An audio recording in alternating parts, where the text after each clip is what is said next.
live from Hooper Stadium on the campus of Nevada Union High School. Football is back. Touchdown Productions, the best in football sports television, is proud to present Nevada Union Minor Football. Tonight in week number 3 of the 2007 season, your Delta Valley League Nevada Union Miners take on another Sierra Foothill League opponent, the Granite Bay Grizzlies. It's the rematch of last year's NU 1-point victory at Granite Bay, and it's coming up next because football is back on your NorCal Game of the Week.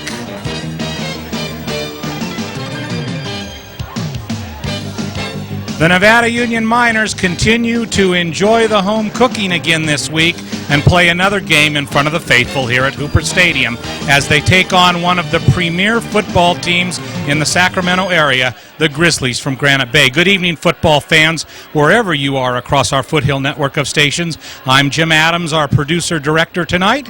In the Commander 2 is Gil Dominguez, and of course, the rest of the Touchdown Production sports team is on hand for the second week in a row at Nevada Union. And there is no time for a rest for the Miners schedule this season. It's back-to-back big games for the Miners following last week's loss to Del Oro, which saw the Miners improve in a lot of areas, but in the process they lost senior quarterback Steele Jantz for the remainder of the season, who is sidelined with a broken leg. It was a season-ending injury for Steele, who never really got on track this year due to an injury to his leg. And I know all the Miner fans out there join us as we wish him and his family all the best in the coming weeks ahead as he recuperates and gets healthy again. We will hear more from the Jantz family tonight, believe me, and not only will the Miners miss him on offense, but defensively he was a player who received all-league recognition at the safety position. But the bright spot on the defense is the return of middle linebacker Tucker Colomb. He was cleared to play again on Wednesday, his comeback for this season. This will be a big plus for the Miners because the middle linebacker is like the quarterback on defense and is responsible for all the defensive calls and ensures that all the players are lined up correctly. On the offensive side, the Miners will now rally around junior quarterback John Wivholm. However, we're going to see some twists and turns in that plot tonight. Wivholm, in his third season of running NU's offense, has done an excellent job for them at the freshman and the JV levels. John has also received a lot of reps this year, filling in for Steele, starting at quarterback for the scrimmage with Bear River, and has a victory against Atwater under his belt. We're going to see a lot of alterations tonight. It promises to be the most exciting game of the season. So as the teams continue to warm up, we'll take our first break of the evening. Stand by here. NorCal Game of the Week action, Nevada Union, Granite Bay. We'll be here in a moment after we remind you that this NorCal Game of the Week is being underwritten by Hanson Brothers Enterprises. Hanson Brothers Enterprises is all about aggregates. They have been serving you in the foothills since 1953 and are always ready to assist you in every phase of your project. When you need crushed mine rock, base rock, sand, landscape rock, or ready-mix concrete mix, Hanson Brothers is the name to remember. Hanson Brothers Construction, HB Rentals, Hanson Brothers in Colfax, all proud to be a part of the Hanson Brothers family. Hastings Development Incorporated. Kevin Hastings is your Grass Valley neighbor who has built more than 70 homes in Placer, El Dorado, Sacramento, and Nevada counties. HDI's homes range from custom 7,000 square feet Mediterranean villas to moderate-income infill communities. That is why HDI enjoys a reputation for quality, honesty, and on-time, on-budget completions. Kevin Hastings and Sean Solomon have established HDI as the company you seek to bring your projects in on time with quality-built homes in Hastings Development Incorporated. Nevada Joint Union High School District, our local school district, reminds you that you do have a choice while attending high school in Nevada County. From traditional comprehensive high schools at Bear River and Nevada Union to the many alternative high school programs, the Nevada Joint Union High School District is working hard to make sure they have a school that fits your needs perfectly while serving our community with higher education. California SIP Homes Premier Structural Insulated Panels, or SIPs, are a high-performance engineered wood product with a super insulating core of rigid expanded polystyrene. Using Premier panels results in a highly efficient structural building system that is extremely strong and very energy efficient. Ask for them by name at California SIP Homes, where they are saving energy for tomorrow. Mike Bratton, State Farm Insurance and Financial Services. Mike Bratton knows a winning team when he sees one, and that is why he supports the NU Miners, and he has assembled a winning team for you in the insurance industry. So whether you are working with Kathy, Karen, Bobby, Jennifer, Sarah, Nicole, or Amy, you know you're working with the best in the business at Mike Bratton, State Farm Insurance and Financial Services. And, of course, Touchdown Productions, celebrating more than a decade of local sports television. Jim Adams with you tonight, saying thank you for joining us all along our Foothill network of stations as we follow all the local teams on their road to the playoffs and the sectional title. So the Miners tonight play the Granite Bay Grizzlies. And this promises to be a very exciting game for the Miners. Many of the team members, as I talked with them prior to the game, talked about this being the benchmark game of the season so far, a real turning point. And let's go down on the field and Gil Dominguez. Gil?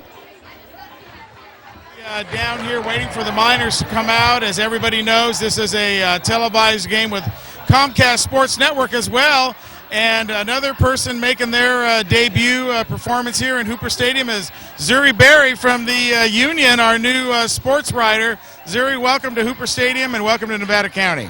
Well, thank you very much, Gil. That means a lot to me, and it's good to be here. I look forward to this game with Granite Bay. It's NU definitely been struggling, but it's definitely going to be a nice one tonight. Well, it's going to be a good game. We got a big crowd here on hand, and what a great treat for you, your first Miner game in Hooper Stadium and a big night like this. Well, definitely the pressure's on all of us. But I definitely like to think the pressure is going to be more out there on the field for NU. It'll be hard. It'll be tough to see how they bounce back from last week's loss. And, I think that if they just give Matt Anderson the ball, and Corey Browning, they should be fine. Well, you got to do more than run in this league, and of course we'll have to see what John Wivholm has up his sleeve coming in off the bench. Junior quarterback, got to be a great experience for him, though. Definitely. John is probably going to be the key to this game, but he won't be the only quarterback out there. Apparently, Steele's little brother, Brogan, is going to come out to the game tonight, and he'll be playing as well. He's pulled up from the junior varsity, so they'll be switching off and on, but, we'll see how it goes for both of them. So I just wanted to bring Zuri out here, let everybody get a chance to meet him on the telecast. New sports writer for the Union. Zuri, hope you hang around for many, many years and join us here with some Foothill Sports. Well, thank you very much, Gil. I appreciate it. All right, Zuri Berry there from the Union. Jimmy, let's take it back to you as NU's getting ready to run on the field. It's time for Miner football. Thank you, Gil, and here come the Miners onto the field. Their fourth game of the season, entering tonight's contest at 1 win and 2 losses. The Granite Bay Grizzlies coming in at 2-1. The Miners feeling tonight is a turning point in the season. A strong week of practice has been complemented by 3 straight weeks of strong practices, and the Miners are going to look to shake things up a little bit, both on offense and defense. You want an example of that? Well, of course, as Mr. Berry mentioned a moment ago, John Wivholm, we will see him in at quarterback. That's been a constant for the first 4 weeks of the season. But Brogan Jantz is going to share the responsibilities tonight. You'll see series in which John Wivholm is quarterback and series in which Brogan Jantz is quarterback. So although Steele exits, his little brother comes in to carry on the tradition. Let's talk about Brogan for just a moment. He has a quick feet, good hands, should be an individual who can scramble well. The passing game is good. It has gotten stronger since week 1 when the Miners surprisingly played here. So we're going to see a lot offensively from the Miners tonight, and we're going to see a little bit of a change up in who we see leading the forces tonight. And we'll get to more of the pregame after we remind you that this NorCal Game of the Week is being underwritten by A to Z Ace Hardware, A to Z Garden Center. There's a lot going on at A to Z Ace Hardware. Of course, you'll still find what you need on Ridge Road, but now you can also shop online at atozsupply.com. A to Z has teamed up with Ace Hardware to bring you the best in quality and selection with thousands of products to choose from. It's all waiting for you at A to Z Hardware, A to Z Garden Center. Casey Wood Corporation. The Casey Wood Corporation has been serving the needs of the professional contractor since 1990 with construction-grade lumber products for framing and plywood siding. They are also your source for custom doors and windows, and Kevin Casey is proud to donate his time as this year's president of the NU Football Booster Club. That's at Casey Wood Corporation. Top This Truck and Auto Accessories, owner Chuck Cavros knows that nothing makes your car or truck look better than accessories from Top This. And Top This delivers truck and auto attitude every day with an in-store display featuring accessories from WeatherGuard, DZ, and Racket Truck racks, along with a selection of chrome toolboxes, mirrors, and tie-downs. So give your truck some attitude and get the service you want at Top This Truck and Auto Accessories. Pioneer Motors, the pioneering spirit lives on at Pioneer Motors, voted Nevada County's best for the past 7 years. And it's an award they take very seriously. They pioneered the no-haggle pricing many years ago before it became popular, and each of their cars are Carfax certified with a complete 126-point inspection and then flawlessly detailed. That's why they have the best cars at the best prices every day at Pioneer Motors. Chan, Moon, and Kirschbaum, OD, Jerry Chan and Lisa Moon welcome Dr. Stephanie Kirschbaum to our community and as a partner to their practice. Dr. Kirschbaum has specialized with young children and was a recipient of the Young Optometrist of the Year Award. So stop by and meet Dr. Stephanie Kirschbaum at Chan, Moon, and Kirschbaum, OD. Soft Answers. Whenever you have computer design problems, it's time to call Dallas Wivholm at Soft Answers and your problems are solved. That's because Dallas specializes in software management, design, and consultation. He's the best friend your computer system ever had, so now you're free to enjoy your computer and system again at Soft Answers. And, of course, Touchdown Productions. We're celebrating our 11th year of local sports television. Be sure to join Marty Mortensen and Paul Brown next time for part 2 of our Foothill doubleheader.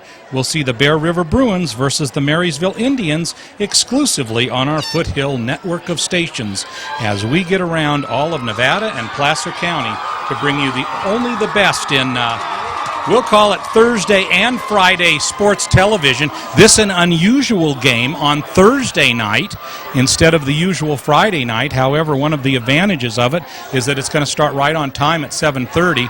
And let's take a look for a moment at the Granite Bay Grizzlies. Maybe this team does not have the stars that it has in some of the past seasons. However, very steady team, a very strong team. They will on defense do a lot of plays where they actually go with the blockers. So there's a lot of opportunities for the Miners today to perhaps do some misdirection and have some more success on the running game. In addition to that, Granite Bay defensively always strong, good linebackers, a strong team. Offensively, they have had a very good season also with both a balanced running and passing game. And and there's the two coaches that you see right there.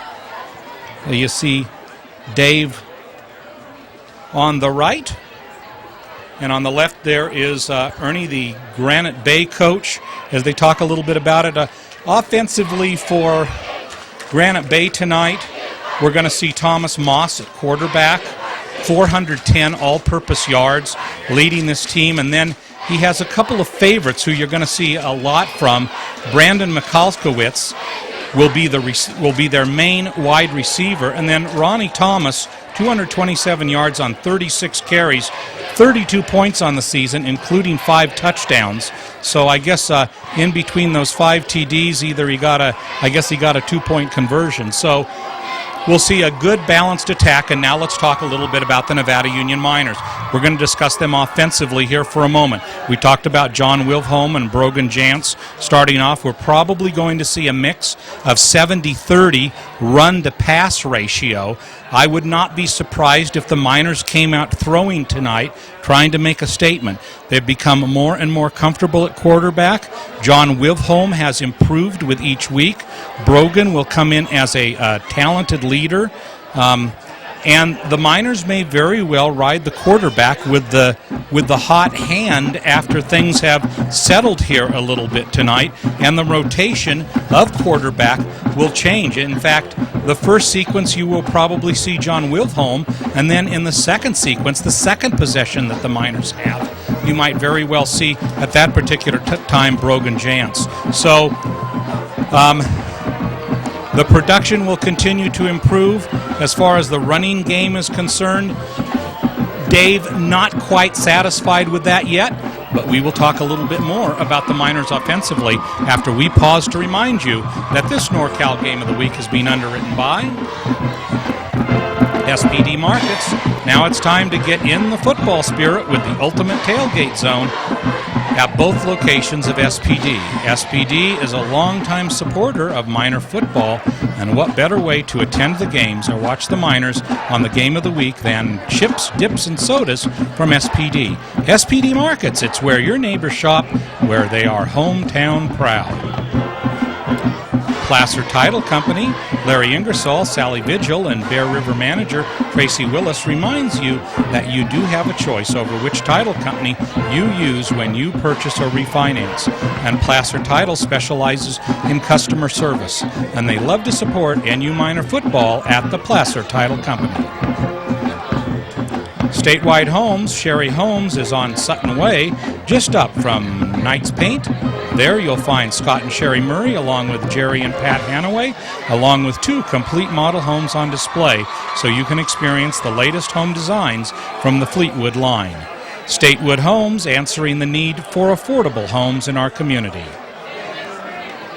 Grass Valley Glass, there is no need to let the winter chill drive up your heating costs when Grass Valley Glass is ready to come out to your house and give you a complete home inspection of your windows. Shauna, Marty, and NU football coach Curtis Sowen offer a complete line of energy-efficient windows from Milgard and provide custom installations at Grass Valley Glass.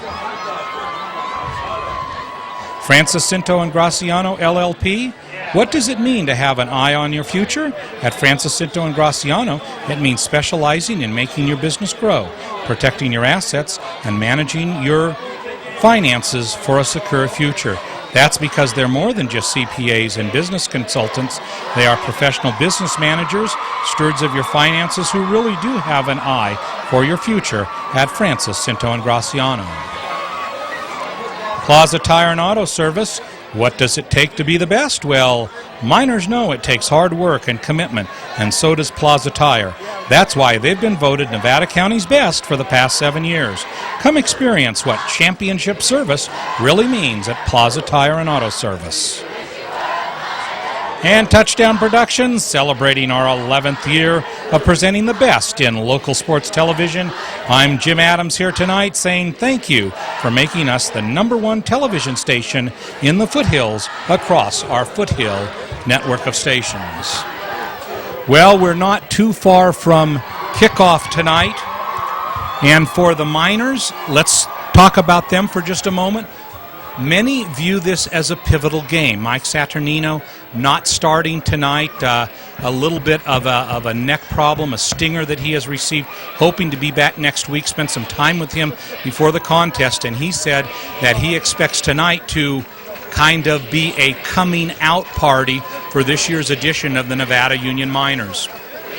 One of the things that he noted is that he thinks that this team has more talent than last year's team, that the focus has been a little bit lacking, but has really picked up in this particular week.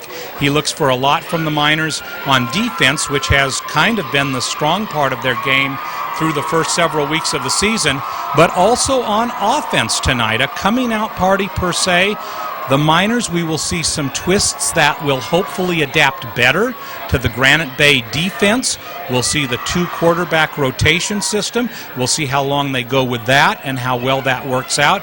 We're going to see a bevy of running backs tonight, and we may very well see some runners that are featured in the pregame. I kind of had a chance to take a look and saw Cameron Ryan carrying a lot, and there are the Miners captains for tonight, and there are the Granite Bay captains. So we're going to have a live feed of the coin flip. You know, in the best seasons for the Miners, they won these tosses and then said, we'll take the ball in the second half. So let's listen in. Captains of Nevada Union and Granite Bay, I'll introduce my crew to you. Home team on your sideline tonight is Mr. Ray Pulley. In the center tonight is Mr. Bill Terrell. Back deep is Mr. Kaylee McGowan. Visitors on your sideline, Mr. Joel Miller. That is my crew. My name is John Galvin. Good luck tonight. And outstanding for you guys to be chosen, your captains of your team. We expect full cooperation on you guys tonight, okay? Please help us out with that, okay, guys? Home team, Nevada Union. Granite Bay came all the way up here to play. They're the visitor. They're going to call the toss tonight, okay? This is heads, tails. We go down the line of the heads, tails. This is heads, tails.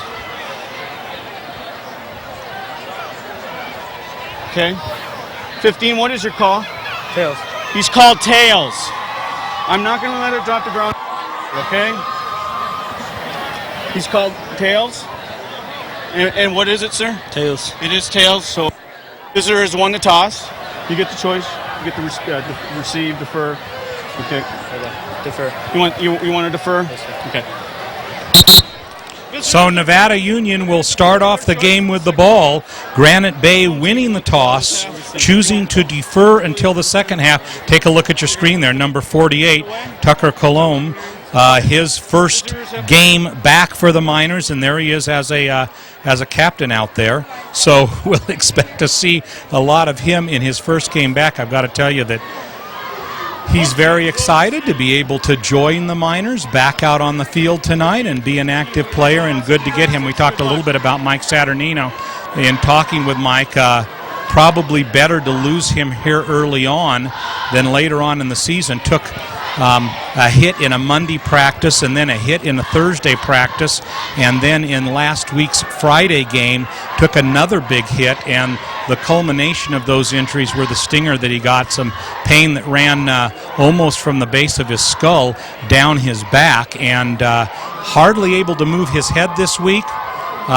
Mike feels a little bit better tonight, but better for him to sit out this week with the hopes that he'll be able to be back next week. Steele Jans, as we talked about in the opening, quarterback for the Miners, great athlete, out for the season. Steele broke his leg last week early in the loss to Del Oro, and so his little brother says, no worries, I'll come on in and carry on in the family tradition, and we expect to see a spirited game from the Miners tonight. Most players believe that with the work that has done this week, we'll see a better offense. And now our national anthem. Nevada Union senior Laura Freeman was killed in an auto accident.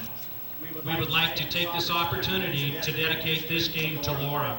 Please join us in a moment of silence.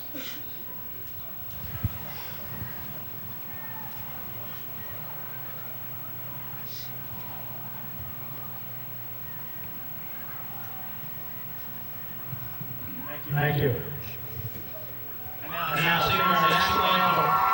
Under the direction of Mr. Rodback, please welcome the 2007 Nevada Union Miners Chorus.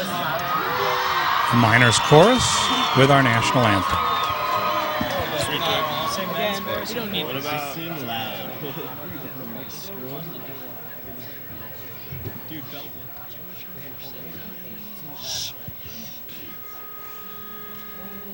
Oh, say can you see by the dawn's early light what so proudly we hailed at the twilight's last gleaming, whose broad stripes and bright stars through the perilous fight o'er the ramparts we watched were so gallantly streaming, and the rockets' red glare, the bombs bursting in air, gave proof through the night that our flag was still there. Oh, say does that star-spangled banner yet wave o'er the land of the free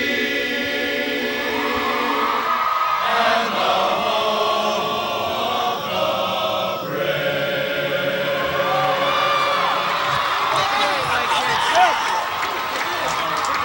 So our national anthem and Grizzlies Miners football right on the horizon here. We're going to have a chance to see that offense that we talked about right off the bat as the Miners lose the toss. Granite Bay defers. Miners will have the ball first, and John Wivholm should start the game. And as I mentioned a few minutes ago, watch for some passing. The first game that the Miners played against Atwater that was supposed to be in Atwater was instead here at Nevada Union. The Miners really ran almost that entire contest. But since then, John Wivholm has done a great job of rounding out his passing game, and it has become a much more pronounced part of the Miners offense. So we'll have to see how that goes. Deep for the Miners tonight. Corey George, number 8, is back, along with Cole Stanford. And then up from them is Jared Ralph, number 3. As Granite Bay comes on out to the field, and we're just about ready to get this contest started. Jim Adams live here from Hooper Stadium on the campus of Nevada Union High School. Always a great game, and we'll see how this particular version of Granite Bay Miners unfolds tonight.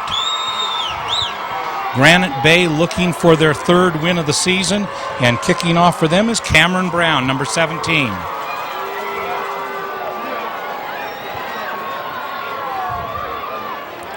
Miners spread out a little bit after that fake onside kick, which they did not take.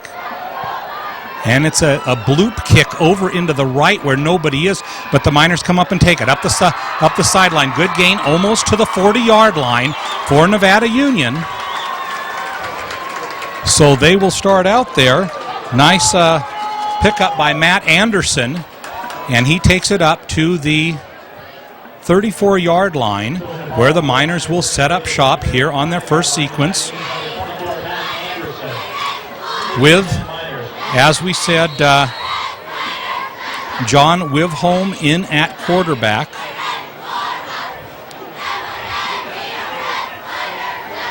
Colin Casey to the left.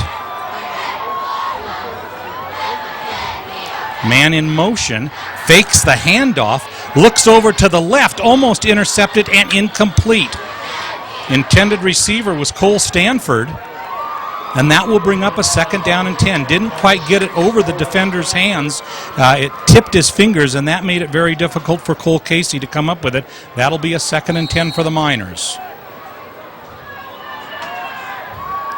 Early on here at Hooper Stadium, game just underway. Man in motion, Wivholm, handoff up the middle. Slight gain on the play, but that's going to bring up a 3rd down and long. Corey Browning on the carry there loses his shoe, so the Miners change it up a little bit offensively here on 3rd down. Miners wanted to get out of the gates quickly tonight, hoping that they could kind of set the pace here early and get that early lead. And now the Miners have called their first timeout. Well, maybe not. I guess it's an equipment timeout for the Miners.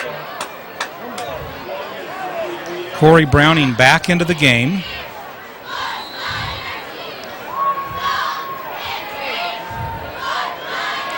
Big third down play early on for the Miners. 3rd and 8. And back to pass. Looks over the middle, throws, deflected, incomplete. Intended receiver on the play was Matt Anderson, so that'll bring a 4th down and 3 and out for the Miners on their first series.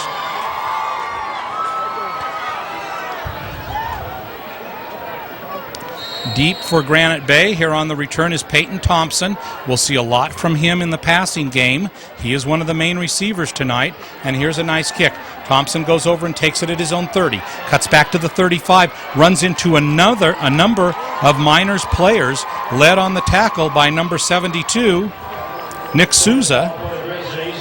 And so for the Grizzlies, 1st and 10. Good field position at the 43, and we will see the Grizzlies led out by Thomas Moss, number 15. 410 all-purpose yards. Senior at quarterback. Near side is Brandon Mikalkowicz.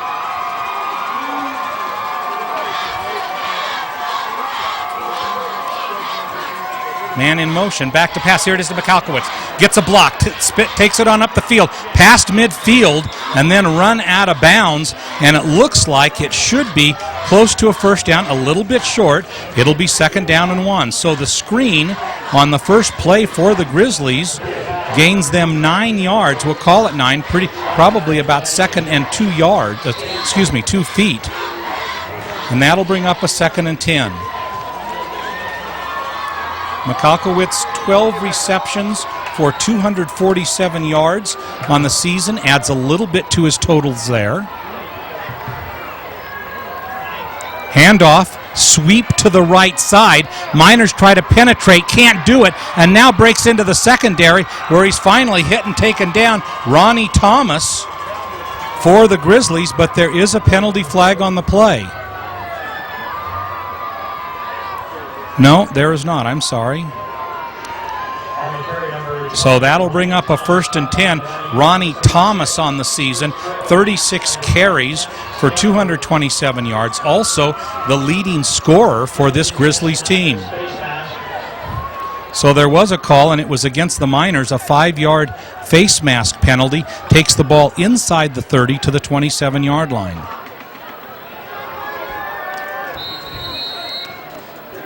First and 10, 10.5 minutes to go.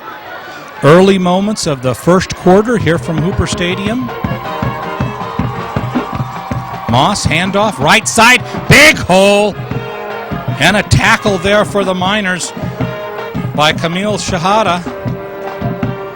And a shoestring tackle saved the Miners from being scored against. Granite Bay almost moving the ball at will. Another 2nd down and short. This will be 2nd down and 2. Granite Bay with a good offensive line, and so far they're opening up a hole in that Miners defense. Thomas Moss, sweep, left side. Some nice yardage, picks up the 1st down. Ronnie Thomas again. And it'll be 1st and 10 for the Miners, for the Grizzlies at the Miners' 14-yard line. Let's take another look at this. It'll come right at us in this sequence. And here comes Thomas, and nice tackle there by Nevada Union as Colin Casey going both ways tonight, both offensively and defensively, in on the action. 1st and 10. And there's a flag. I don't know if it was movement against Granite Bay or offsides by the Miners. Let's see what the call is. Okay, so looked like he said delay of game against Granite Bay. So the Miners catch a mini break there. That will bring a 1st and 15.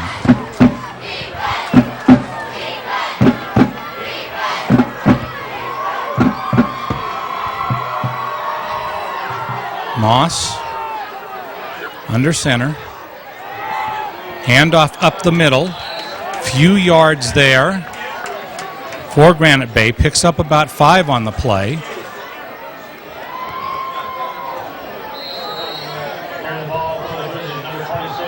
And Clark Partridge on the carry. Partridge, 19 carries for 86 yards so far. That'll bring up a 2nd down and 12. So only a 3-yard gain. 2 backs in the backfield.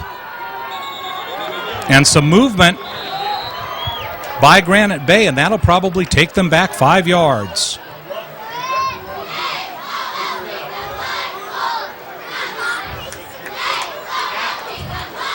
And so Granite Bay getting in the latter stages of this drive, hurting themselves a little bit via the penalty.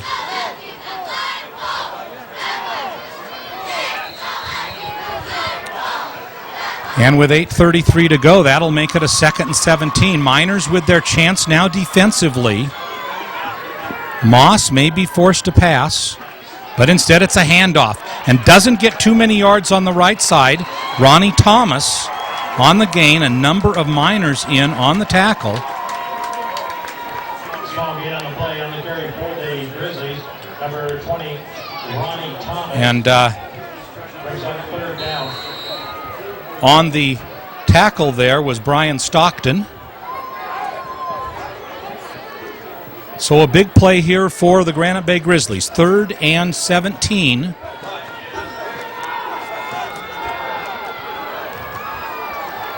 Moss, back to pass. Looks, throws for the end zone. Man in front, not there. Incomplete.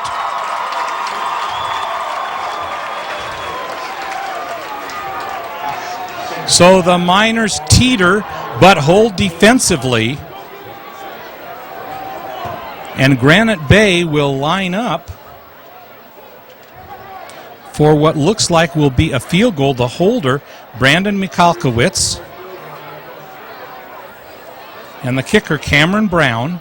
So Brown will try a 36-yard field goal. Almost from the middle of the field. Spotted, kicked, and good. So the Grizzlies strike first on a 36-yard field goal by Cameron Brown, and they lead 3-0. And a TV timeout is called here. We'd like to remind you that Touchdown Productions is pleased to bring you all of the seasonal games. Here we are in our fall season of sports, and whether you like volleyball or football, this is the place to be. This is the station to be along our network of stations to watch only the best in our local high school sports. Whether you want to watch NU Lady Miners volleyball or Bear River football, Placer, Colfax, we're there for all the games with our regional telecasts throughout the course of the season. Whether you're in Placer County or Nevada County along our network of stations, we say thank you for joining us tonight for this special presentation of Nevada Union Miner football. So the Miners give up 3, but have another opportunity here to get it in gear offensively. The defense holds for the Miners only after 2 penalties of 5 yards each hurt the Grizzlies. But for the Miners here, a return game that has been pretty healthy so far this season. And back is Cole Stanford and Corey George. And it looks like here again they'll try that little fake onside kick. Who knows when it will be coming. The Miners group together in the middle of the field.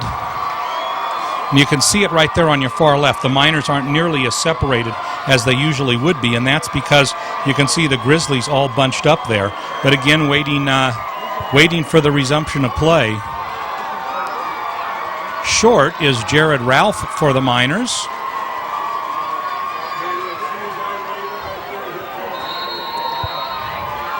And so let's see what Granite Bay does here. And again, they fake it. The Miners spread out, as do the Grizzlies. And again, that pooch kick over to the left side. Taken there by the Miners, number 18, Colin Casey. And Casey returns it to just about the same line of scrimmage where the Miners started in their first series. 7:42 to go here in the first quarter.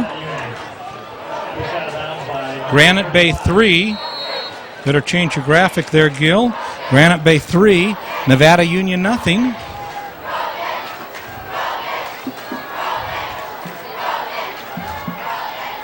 And up the middle for a very short gain.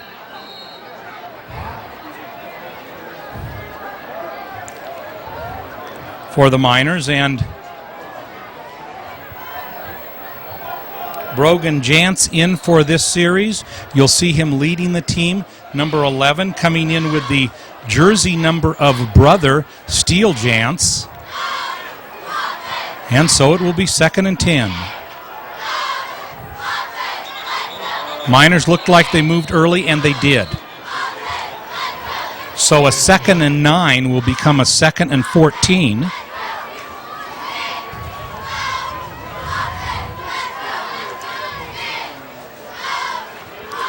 And let's face it, the most challenging part for the Miners has been offensively in this still young season. The Miners really kind of struggling a little bit both in the passing game and then in a little bit of an unexpected area, the running game. However, when league starts, almost all of the members of the league in which Nevada Union plays has been a little bit challenged. Here's the right side. There's the ball. Miners feared turnover, and the Grizzlies have the ball. So Cameron Ryan coughs it up and recovered by Granite Bay with excellent field position at the Miners 30. One of the things that Dave Humphers had stressed prior to this game was turnovers. Miners failing in those areas in their first 3 contests, one of the soft spots that they've suffered and usually a strong point of a Miner team. So Granite Bay gets to take over again. Back to pass. Throws. Wide open man. Complete. Touchdown Grizzlies. Brandon Mikalkowicz got behind the defense, found an open soft spot, and was all alone to receive the ball and trot into the end zone. 9-0. Granite Bay with the point after touchdown pending. Not exactly on homecoming night what the Miner faithful were hoping for here. Miner tries to get off the field, finally does. Spotted, kicked. Good. So a look at the scoreboard with 6:39 to play in the first quarter. It's Granite Bay 10, Nevada Union nothing.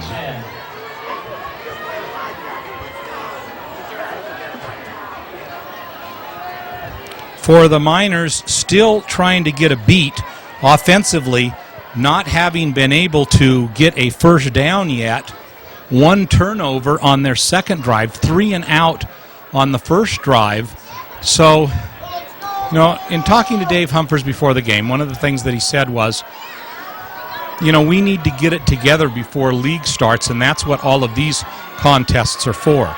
And they definitely need to iron out the kinks because some of those have been pretty difficult for Nevada Union, and it has caused their scoring to be at a fairly low level. Last week got off to a great start against Del Oro, led at halftime, but then in the second half, Del Oro put it into another gear, and they were able to beat the Miners.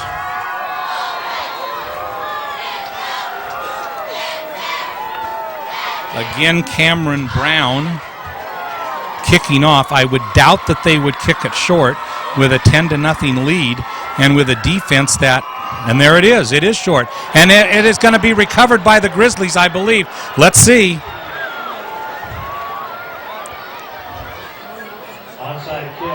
And it is Grizzlies ball, so another turnover for Nevada Union.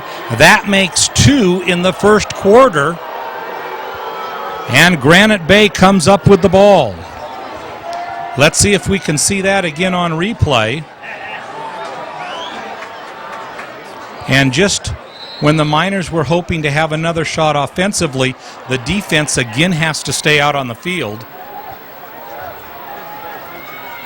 And that'll make it 1st and 10, again in Miner territory at the 48. Man in motion. But before they can do that, flags fly. Ronnie Thomas in motion for the Grizzlies. Near side, Brandon Mikalkowicz.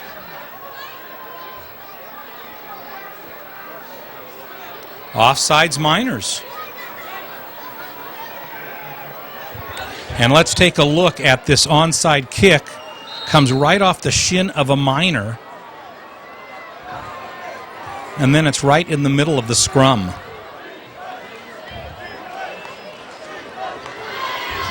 And fumbled poorly, so it came right back at the Grizzlies. 1st and 5. Handoff. This side has a lane, cuts in. Miners try to tackle, have a hard time with Ronnie Thomas, but finally take him down at the 35-yard line. 15-yard gain on the play, picking up first down for the Grizzlies, number 20, Ronnie Thomas, before he stopped by number 18, Nevada Union's Brian Stockton had a first shot, but tried to tackle high on the play. And so that will make it another 1st and 10. Granite Bay has done a very good job offensively so far. Handoff could be caught behind the line of scrimmage, but gets away and gets about a 4-yard gain on the play. Peyton Thompson, who is an all-purpose offensive player, 5 catches for 49 yards, but also 17 carries for 82 yards, takes it there, and that will be 2nd down and 7.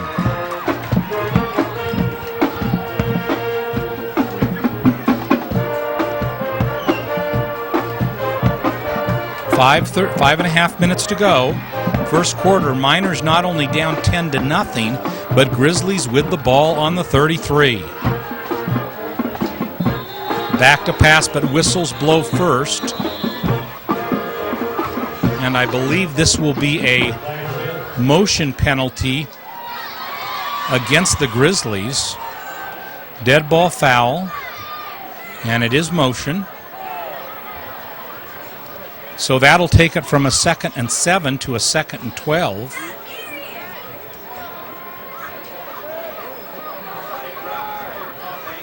And as we talked about in the pregame, Grizzlies mixing it up, a steady stream of runs, but also quite a few passes.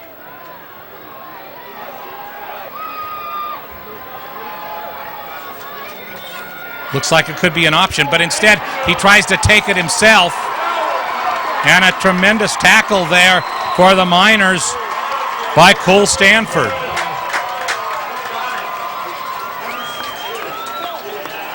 So Cole Stanford does a great job there of stopping Thomas Moss.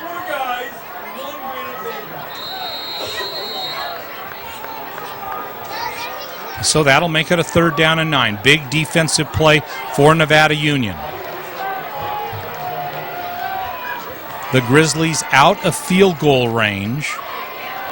And back to pass. Has a wide open receiver on the right side, but instead it's thrown and it's incomplete. Nice hit on the play. Over in the flat just as the ball arrived by Camille Shahada. And that'll be a 4th down. And the Grizzlies show signs of going for it here on 4th down.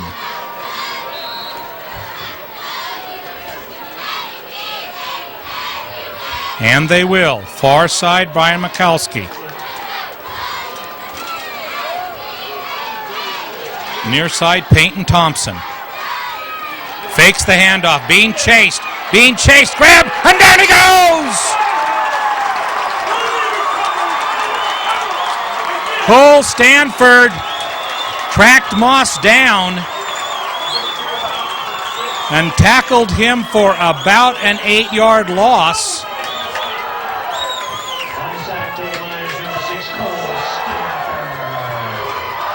And so that should be a turnover in the ball going to the Miners, but let's see what happens here. And here it is. Great play by Cole Stanford. There's Moss, and he will roll right. Look at Stanford in pursuit, grabs him by the jersey, and brings him down. Nice play by Stanford, because that was the last shot that the Miners really had. And now for some reason, there's a lot of discussion out on the field, and I think they're just saying that the ball goes over to Nevada Union. In fact, a penalty after the play by Granite Bay, and the Miners, it looks like, will have their best opportunity of the night with the ball at Granite Bay's 43-yard line. So for the first time in this particular game, the Miners with an opportunity inside Grizzlies territory, and the Miners will come out offensively.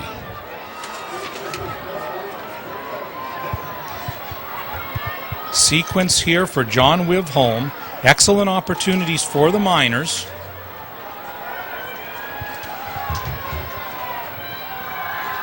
Back to pass. Throws long. Over the middle. Can't quite get it. Incomplete. Just a little bit too far for Kemp Stanford.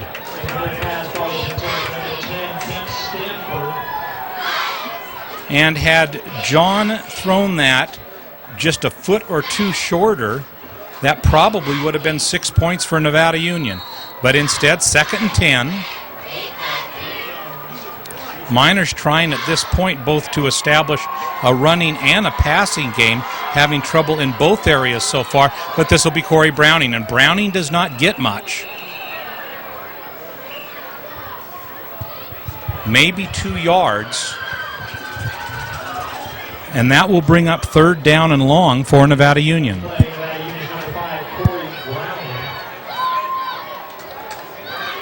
And Browning was down on one knee.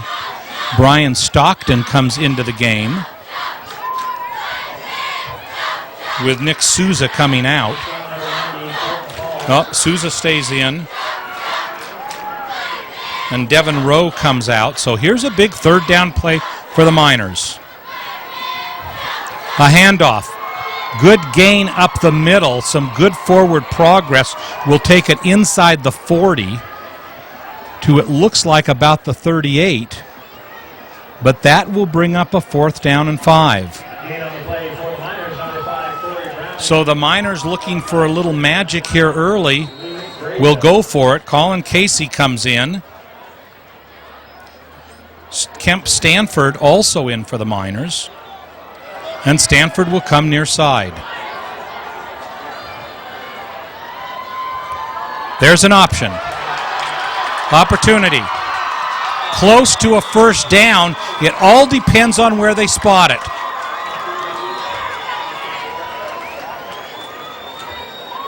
Matt Anderson on the carry, and it is a Nevada Union 1st down. So their 3rd drive of the game renders their first down of the contest.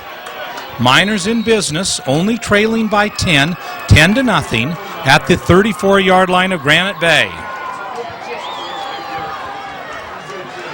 And here we are back to live action. Handoff, right side, really can't get much room. Matt Anderson with a slight gain on the play. And here, let's take a look at that 4th down play. Nice option here. Passes it back to Matt Anderson, and Anderson has some open ground. Gets inside that 35 and is able to gain the 1st down.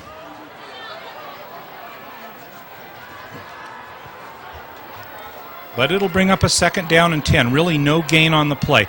Corey Browning in the backfield. Anderson in motion. Anderson with the ball. Has a little room on the right side. Is taken out of bounds by number 21, Nico Molino. And a nice gain makes it 3rd down and 4. Miners probably in 4-down territory here. And let's take a look at that last play. And Anderson coming right at us, and there he is, knocked right out of bounds. So the Miners on their first promising drive of the night. 3rd down and 3, handoff again, and hit in the backfield and taken down is Corey Browning. So that should be a little bit of a loss, and what was a 3rd and 3 will become a 4th and about 4. Miners will go for it again. Cole Stanford shuttles into the game. Kemp Stanford comes out. Crucial 4th down, man in motion, fakes it, back, little bit of time, throws long for the end zone. Touchdown Miners! Unbelievable, Matt Anderson somehow comes up with that ball. He had to climb over a Granite Bay defender, and when it looked all but impossible to get the ball, he comes back and catches it for 6. And the point after. Miners have cut it to 10-6. Point after. Spotted, kicked. Good. So a look at the scoreboard. With 1:44 to go in the first quarter, Nevada Union has struck 10-7 in favor of Granite Bay. And for the Miners, a lot of consolation in that drive. They mixed up running and passing, and then when they really needed it, they're on another 4th down play. Wivholm hooked up with Matt Anderson. Matt Anderson playing a big role on that drive, getting the 1 first down over in the right flat, and then finally the touchdown there on the long pass. And you have to think that if that had not been a reception, it may have been pass interference, because it was very difficult for Anderson to come on back. But the Miners now have narrowed the lead to 10-7. And if there were a couple of things on which the Miners could improve here in the first quarter, one would be, again, the turnovers, not only on the onside kick, but also on the fumble. And those are things that they're going to have to work on. But let's take a look here at this touchdown. And really some good poise by Wivholm. Comes back, feels the pressure from that right side. And just about the time that it's ready to cave in on him, Wivholm throws a great ball, and look at Stanford there. Look at Matt Anderson there. And finally reaches around the defender and comes away with the ball. So great concentration by Matt Anderson. You see the referee surveying the situation, and so Nevada Union cuts the lead to 10-7. There's the Miners bench. Mike Cartan, one coach on the right, stepped out of the scene. There's Ernie Flores on the far left. And for the Miners, a good feeling of being able to move the ball there. Kyle Beelan to kick off for Nevada Union here in the closing moments of the first quarter.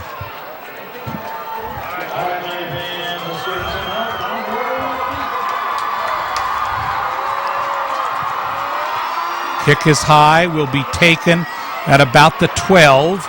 Cuts to the 20, gets by one man, almost gets by a second, and then is gang tackled at the 30-yard line.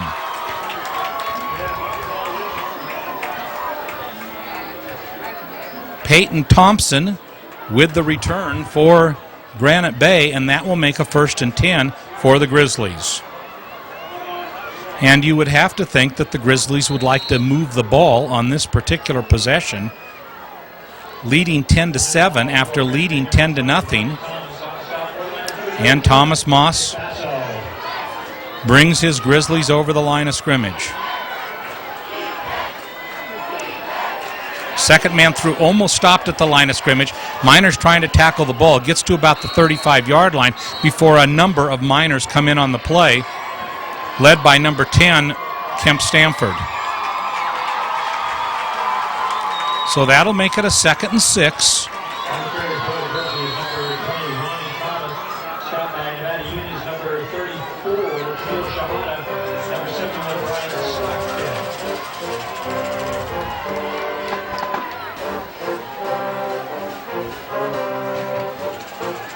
Ronnie Thomas in the backfield, and this will be Thomas. Sidesteps, gets almost into the secondary, and gets a first down outside the 40 at about the 43-yard line.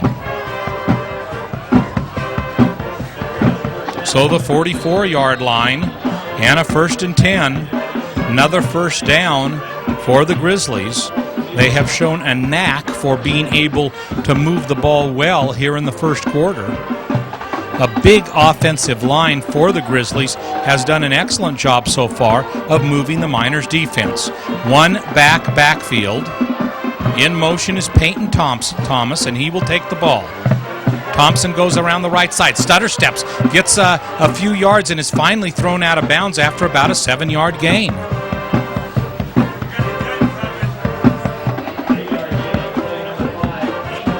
So with 21 seconds to go in the first quarter, it'll be a 2nd and short, about 3 yards for the Grizzlies. Inside Miners territory again. They've spent much of the night so far there at the 48-yard line. Miner trying to get off the field. Does just in time. Handoff right side. Good gain. First down to about the 43-yard line.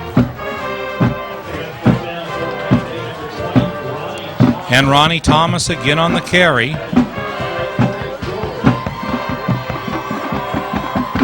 Corey George in on the tackle. George, a 2-letterman in Nevada Union, playing not only on the varsity football team but also on the varsity volleyball team. And that will do it for the first quarter of play here from Hooper Stadium. The gun sounds. We have one in the books. Miners trailing 10-7 here in the first quarter. Scoreboard shows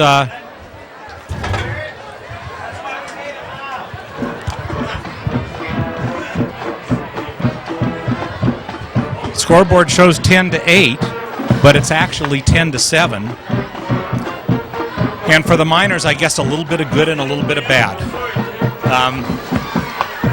For the Miners, a good drive, although they had to convert a couple of 4th down plays. The second of the 2 4th down plays was a big play for a touchdown to Matt Anderson.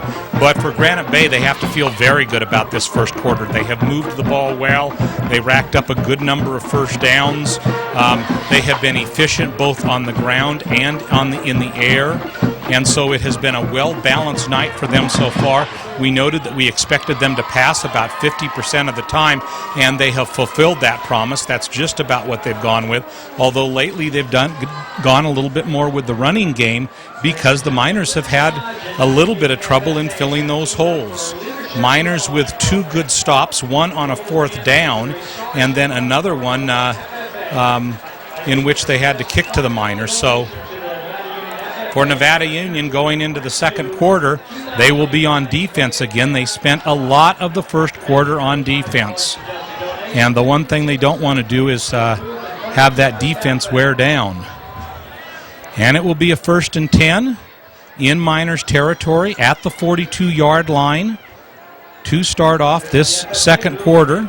A very good first quarter for Thomas Moss and these Granite Bay Grizzlies. He has had a touchdown pass to Brandon McAlkowitz, and between Peyton Thomas and especially Ronnie Thomas, Peyton Thompson and Ronnie Thomas, they had a very good first quarter.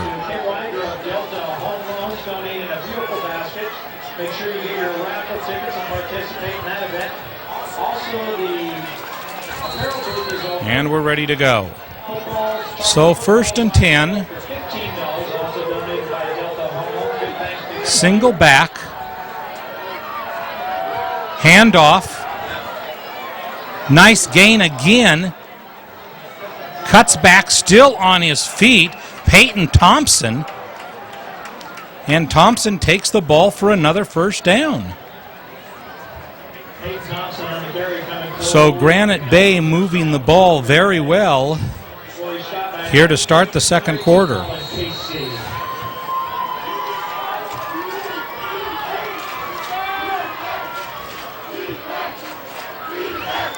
At the 31, 1st and 10.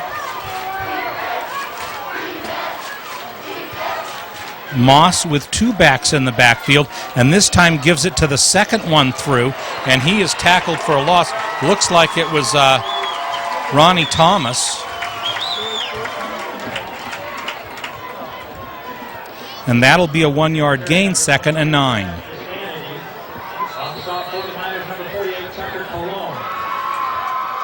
Tucker Colomb in on the tackle. And Matt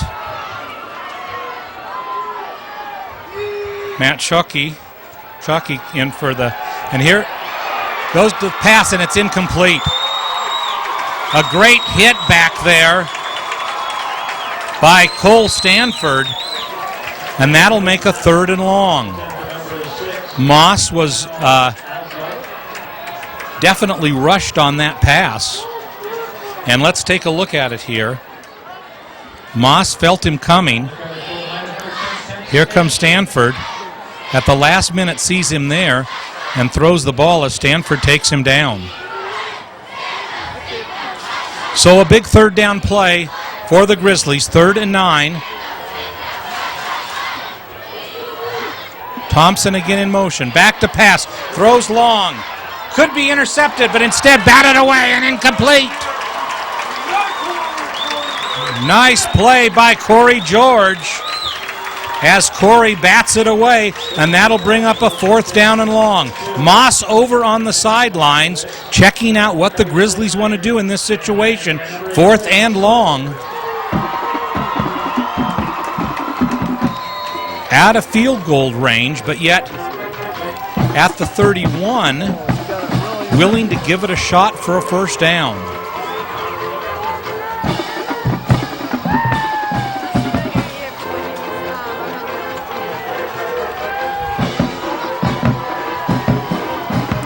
So here it comes, back to pass. Throws a screen over the middle, and it's incomplete, but a flag flies. Flag flies late, and let's see what they call. Maybe an ineligible man downfield. Miners will decline, and Miners will take over.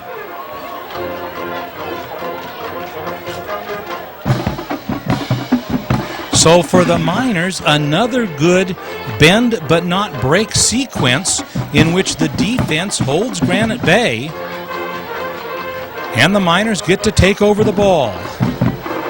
And so now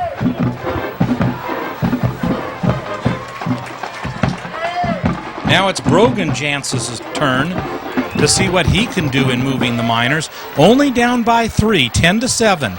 Heavily outgained in the first quarter and arguably outplayed in the first quarter. The Miners' defense has held in the right situations. So here comes Jantz. Colin Casey wide right.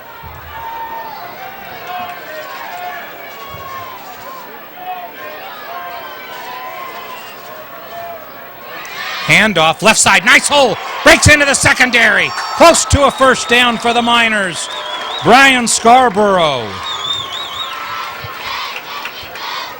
Scarborough takes it to the 40. And it'll be 2nd down and 1, and that's what the Miners need. They need to start getting some good gains offensively. And here, take a look at this coming right at you. Scarborough there. Miners open up a little bit of a hole for him right there. And then he picks up one other block and then gets into the secondary. But back to live action. A short gain will render a first down for the Miners. On a nice carry again by Brian Scarborough. So Scarborough on 2 successive plays gets a first down, 1st and 10, Miners at their 44-yard line, trailing 10-7, 9:45 to go here in the second quarter, in the first half. At halftime, homecoming festivities 2007 for the Miners. Handoff right side, little bit of a gain. Carrying tacklers with him is Jake Wolf. And Wolf takes the Miners near midfield and brings up a second down, and we'll call it 5.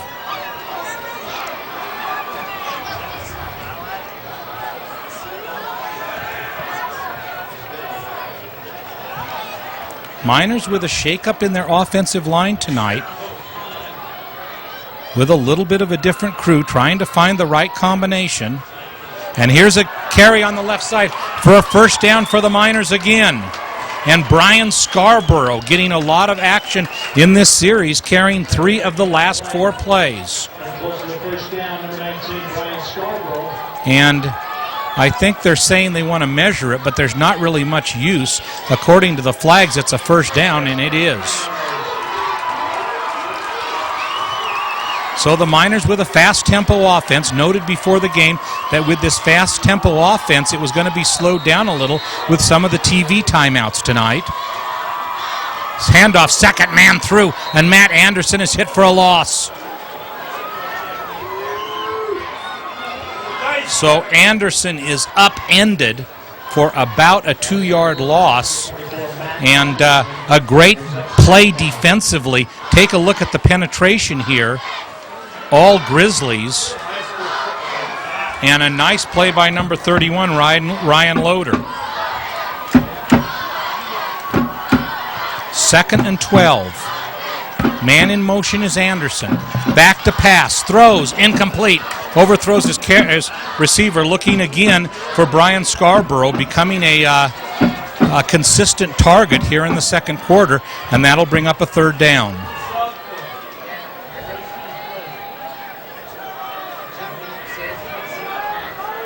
Brogan Jantz overthrows his receiver slightly. Fortunate that it wasn't intercepted, and Cameron Ryan comes on into the play.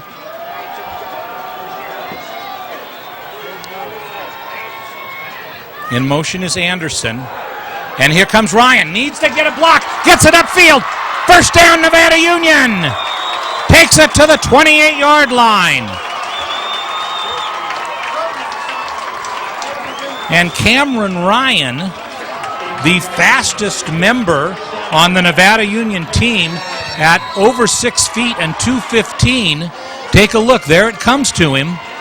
Jantz gives him a block there, and he shows why he has that speed. So the Miners in business now, inside the 30 at the 29. Handoff up the middle for Corey Browning. And Browning gets a few yards on the play. About 5. That'll bring up a second down and 5 for Nevada Union. At the 25. 7:23 to go, second quarter. Live from Hooper Stadium, Jim Adams here with all of the Nevada Union action. Ryan over the left side is close to a first down, may have it depending upon the spot, and they are going to call it third down and short.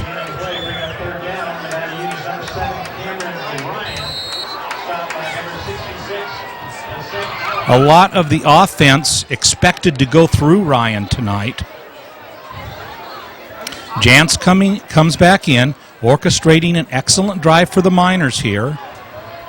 A real opportunity, almost in the red zone. Needs a yard for a first down.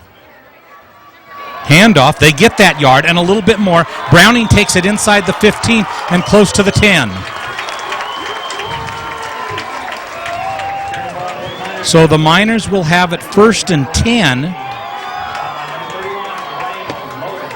at the 12-yard line, and that will allow them to get a first down at the 2. And there's Browning picking a hole, finding his way. Nice first down, and finally the Miners offense is really doing something. Tries to get a hole on the right side. Looks like inside the 10.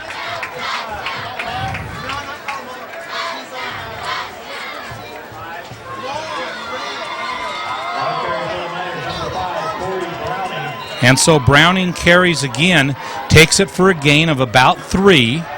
2nd and 7. Miners deep in Grizzlies territory.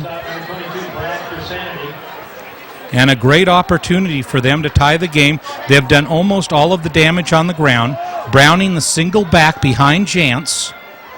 But this will come on the left side. A nice gain as Scarborough cuts his way inside the 5 to about the 3, and then a flag is thrown. And if this is against the Miners, what a killer this will be to a drive that has really gained great momentum. But let's see. Miners are not backing up yet. It may be against the Grizzlies. Would think it would be of the personal foul variety. There's the officials talking it over. And let's see what the call will be.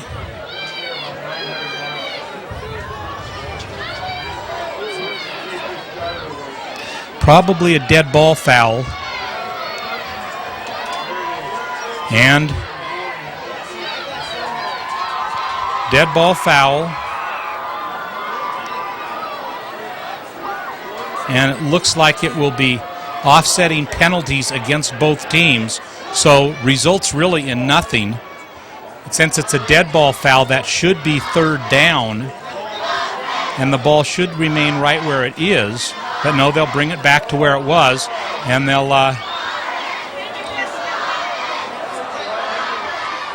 and they're marching it off against the Miners. I guess they took it, and then they'll take it back halfway to the goal. So see, 15 yards back for the Miners, and then half the distance to the goal for Granite Bay. So Granite Bay makes out well. Instead of it being a 3rd down and about 2, it'll be a 3rd down and about 7.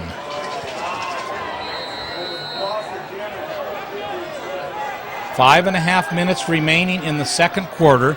A fast second quarter. Jantz comes back in at quarterback, and Cole Stanford also checks in, while Sam Cartan comes out. So a big 3rd down play for Nevada Union. And flags fly, probably motion against Nevada Union.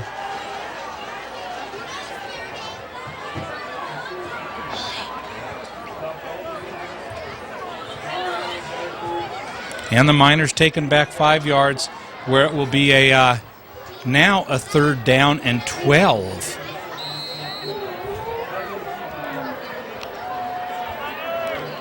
So Jantz with a task here of gaining the yardage to get a 1st down. 12 yards to go.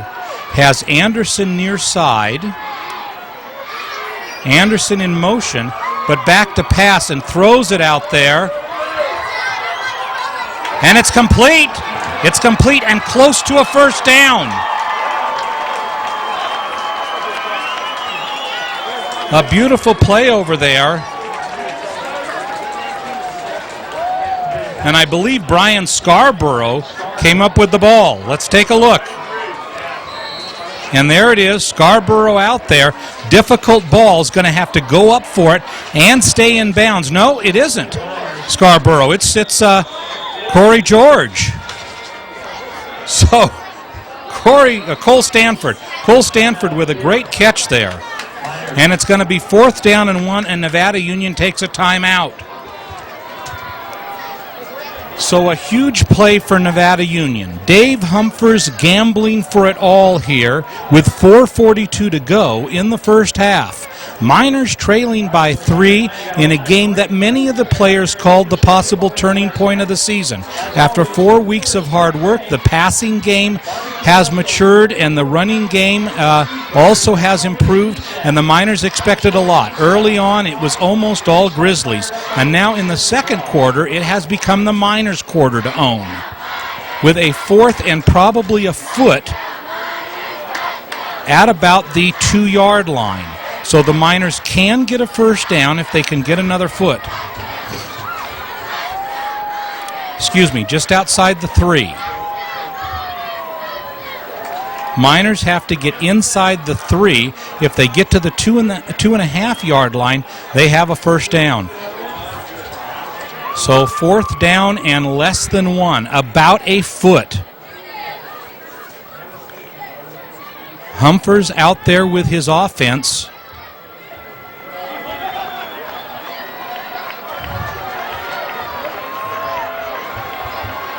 And so for the Miners, here comes Jantz. Browning and Anderson in the backfield. So a big play for Nevada Union.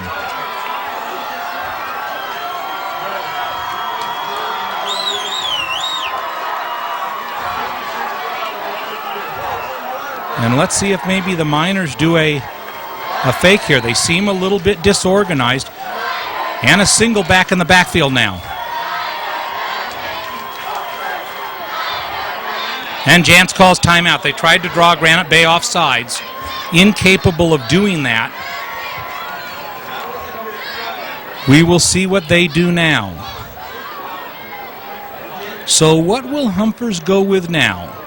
The traditionalist would say that they'll go for a field goal and tie the game at 10, or at least attempt to tie the game at 10. But in this situation, only needing a foot for a first down, it'll be interesting to see what Dave Humphers does.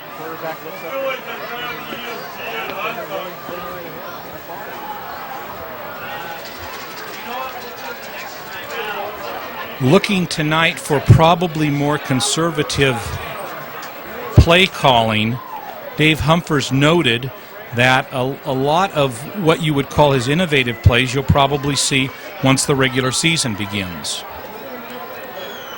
League play for the Miners will be interesting this year.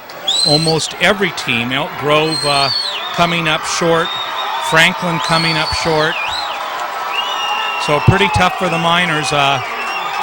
All of the teams in the league stumbling a little bit, but for the here and now, here's the Miners. 4th down. Handoff. Left side. First down, Miners. He gets into about the 1.5 yard line, and that should be enough for a first down.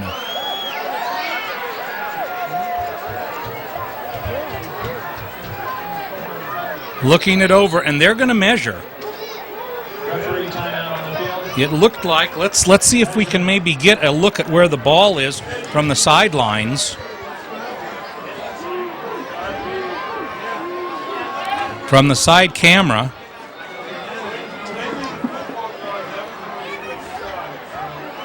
And let's take a look. They had to get to about the 2 3/4 yard line, and it's first down by quite a bit. And here's the replay. Scarborough with the ball, cutting it in there on the left side and getting inside the 2 when they just had to get barely inside the 3 for a first down. So here come the Miners. 1st and goal from just outside the 1. 4:36 to go. A chance to take the lead. Single backfield. Handoff, left side. Browning gets by the first man into the end zone. Touchdown, Miners! Nevada Union takes the lead.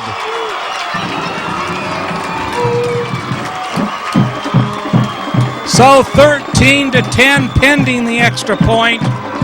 And for Nevada Union, a good sustaining drive where the pass was balanced by the run. And a chance to take a 14-10 lead with 4:27 to go. Spotted, kicked, good. So a look at the scoreboard with 4:27 to go in the first half. Nevada Union, for the first time tonight, has taken the lead over the Granite Bay Grizzlies, 14-10. And for Nevada Union, if they can hold the Grizzlies here, at the end of the first half, the momentum has certainly swung their way. The first quarter, as I mentioned, belonged to the Grizzlies, but the second quarter has largely been all Miners.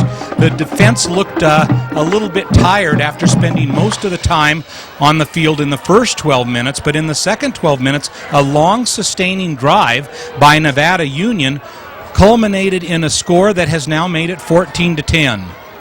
And for the Miners, who looked somewhat down and out early on, they have come back to look like the stronger team, and here's a replay of that touchdown. Corey Browning, look at how he almost gets caught here. Right there, but shakes off that tackler and makes it into the end zone. Here it is, high and deep. Brought out from about the 10. Good dang tackling, and down he goes. Doesn't even make it to the 20.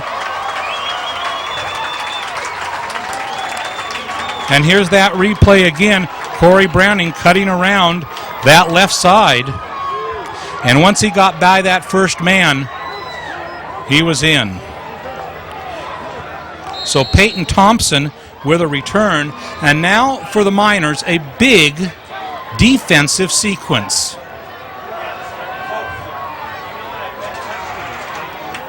Known as the strong point this season for the Miners. Here is an opportunity. Left side play. And a good play by the Miners as Peyton Thompson is stopped for a short gain. We'll call it 2nd and 8. Clock continues to run, moving towards 4 minutes remaining in the first half. Remember, we will be bringing you all of the halftime festivities. Maybe even Gil can get me up a water. Doing the game here by myself tonight. A pleasure to bring you this contest, this big match between Granite Bay and Nevada Union. So a 2nd and 8. Man in motion, and here is the handoff. Coming right at you, but good gang tackling. Corey George again leads the charge for Nevada Union. On a carry by Ronnie Thomas. George all over the field tonight. Or excuse me, that was Cole Stanford on the play. Cole Stanford all over the field tonight. Corey George over in the same vicinity, but that was Cole Stanford. And over on the far side of the field, the festivities have already begun, and there's going to be an official's timeout.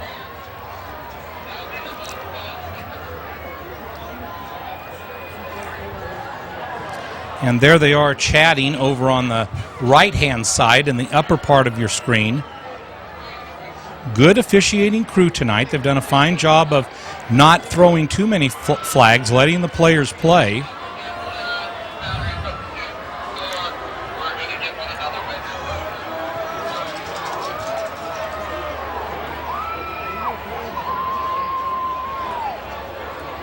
And comes over here to the near sideline to talk with Dave Humphers.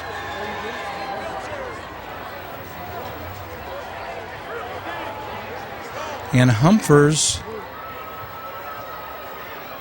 coming down the sideline. There is the superintendent of the Nevada Joint Union High School District. And they're talking to him.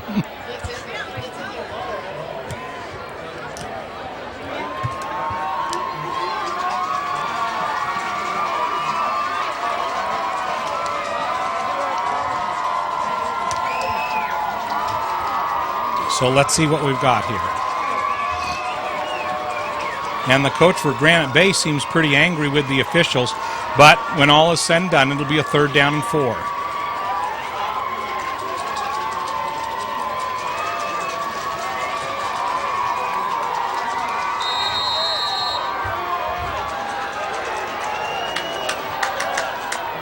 Using Peyton Thompson a lot on this drive, but this will not be Thompson. Hits into the line. Pushed backwards. I don't think he made it. I think it's going to be 4th down and a yard. And where they're marking it, he did not. So what will Granite Bay do here? It will be 4th down. Will they go for it on their own 26-yard line? And it looks like they will. 2.5 minutes to go in the first half. Clock is running. So a big play for the Grizzlies. Towards the closing moments of the first half. Hits into the line and I believe gets enough surge for a first down. And there he gets away. And there's nobody there. And that will be a touchdown for Granite Bay. Ronnie Thomas runs 73 yards, breaks out of the pack. And the Miners left at the line of scrimmage, thinking that they had the pile pushed back, only for Thomas to break free. And on a 4th down and 1, with 2 minutes to play, Granite Bay has taken the lead.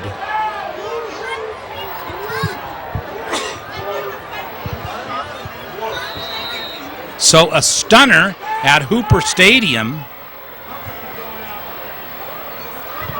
as with, and I think that Dave Humphers is clear out onto the field.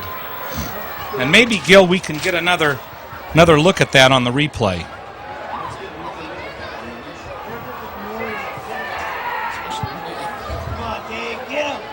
So here it comes up on the replay. Let's see what happens here. Take it in slow motion. Ronnie takes the ball and hits the line. It looks like he's down there. But all of a sudden, there he comes out the left-hand side with the ball. And the Miners thinking that they have him stopped, whereas Ronnie Thomas has a convoy to the end zone and one of the cleanest touchdowns that will be scored all year. Dave Humphers still out on the field, probably thinking that Thomas's knee had touched down before he got back up and scampered around that left side for a 70-yard plus touchdown.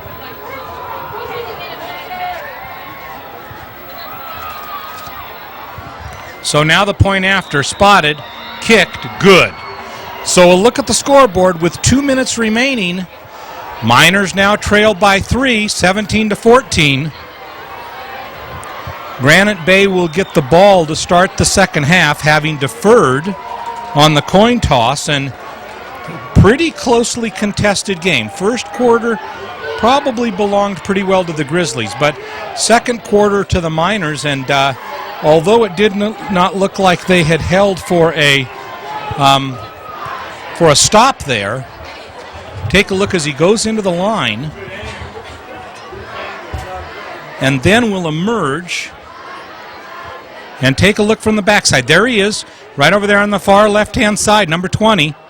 And as there's a pile of Miners right there, Ronnie Thomas is around the left side and off to the races.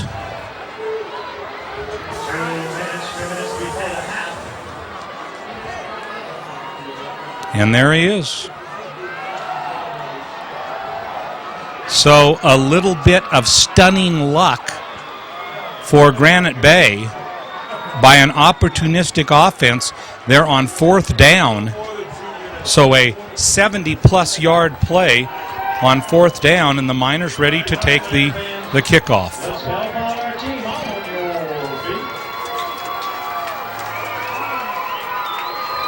Cameron Brown to kick off for Granite Bay. Deep for the Miners, Cole Stanford and Corey George. And the up men are James Ralph and Matt Anderson.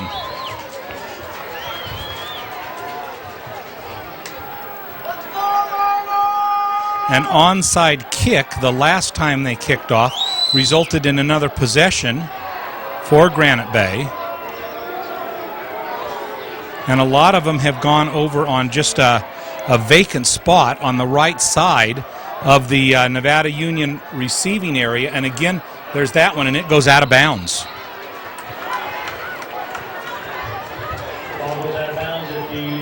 So with no time coming off of the clock, the ball goes out of bounds, and it will be the Miners' ball at the 35-yard line.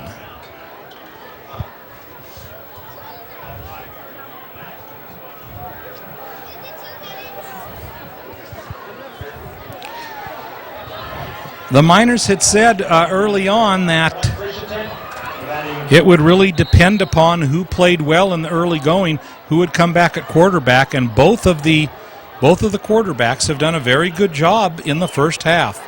Cameron Ryan coming into the game, along with John Wivholm. So Wivholm will lead the offense. Indeed, a 2-minute drill here from the 35-yard line. Man in motion. Handoff, needs to get a block, can't do it. Breaks through, gets a few yards on the play. An excellent gain by Cameron Ryan. So Ryan, when it looked like he had been caught for a loss, turns it at least into a 3-yard gain. And there's a player injured on the field, and it may be Ryan.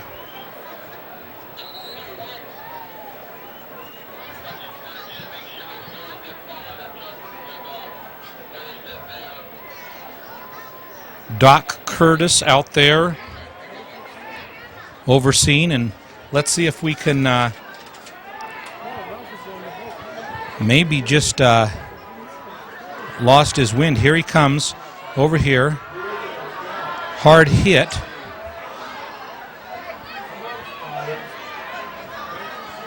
And it may be a right knee. We'll see. Injury on the field. So it is Cameron Ryan, and that's definitely a loss that the Miners cannot afford. Ryan starting slow tonight and then coming up with a good performance. And let's take a look at it one more time. Let's watch that right knee. We'll get a good shot here from behind. Watch his right knee in this sequence. Continues to drive, but then look at how it is twisted.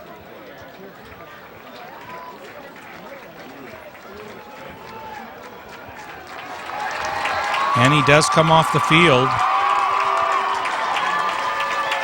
Seems to be walking well. There you see Cameron Ryan. Coach Jamie with him to check him out. Minute 45 to go. Clock should be running in just a moment. Miners down by 3. Waning moments of the first half from Hooper Stadium. Touchdown Productions NorCal Game of the Week.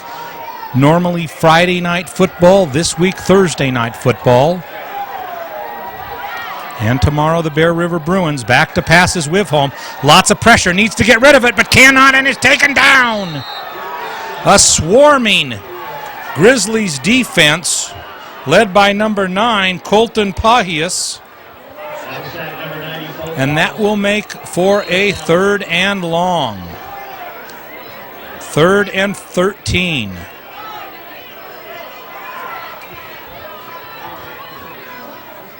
Clock winding down to 1 minute to play here in the second quarter.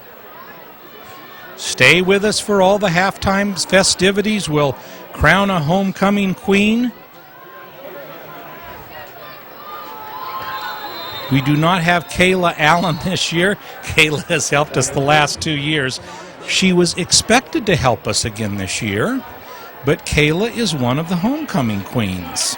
So for Kayla, a great moment. For us, a lot of disappointment, because if you tuned in to our homecoming broadcast last year, you would know that Kayla was a real treat in talking about the different students and identifying them all and really joining in the festivities with us.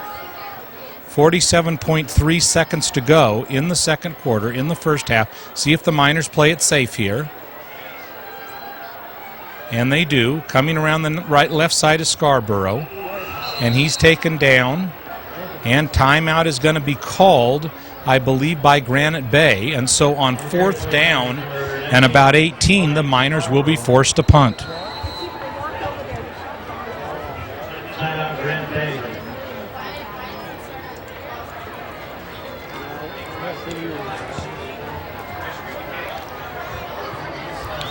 So Granite Bay at least wanting to run it back, seeing what that might produce for them.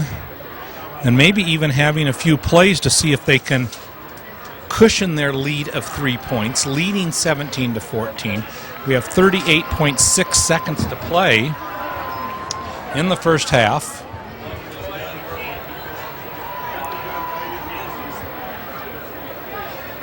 Reminding you to stay tuned after this broadcast for the Bear River Bruins game, and then next week for a big showdown at the Ally here at Nevada Union. It's the Lady Miners Volleyball. Rockland comes visiting to Nevada Union next Tuesday in a huge contest. Watch all the action here on the NorCal Game of the Week. And there's the punt, kind of a line driver that goes out of bounds. Good field position. Will go out at the 41-yard line of Granite Bay with 33.4 seconds to play in the first half. So Granite Bay in business with an opportunity.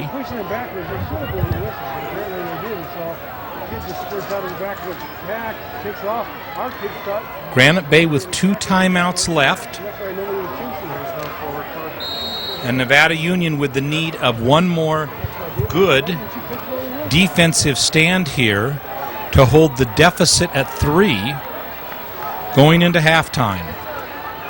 But the Grizzlies have other ideas. Thomas Moss back to pass. Throws long. Out there. Incomplete.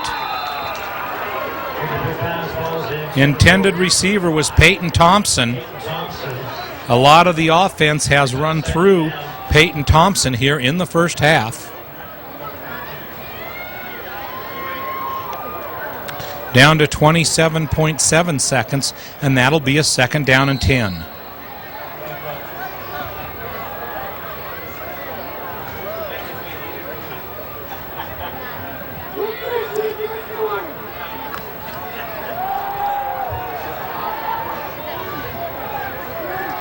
Far side is Brian McAlkowitz.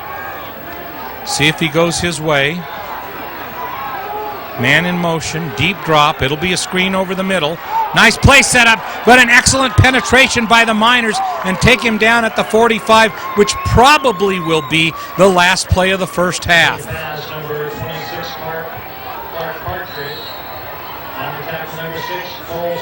So Cole Stanford with a big stop as the clock runs down, and that will be it for the first half. Let's take a look. There is the tackle, and that will end the first half. So Nevada Union wavers a little in the first quarter, does a great job in the second quarter, and at halftime you see the scoreboard there, 17-14 in favor of Granite Bay. A lot more action to come your way here on the NorCal Game of the Week as the Miners take on this strong Granite Bay team, and that first half was everything that we had hoped it to be. Talking with some of the players, this Granite Bay team, and there you see a chance to see Cameron Ryan walking a little gingerly with trainer Jamie.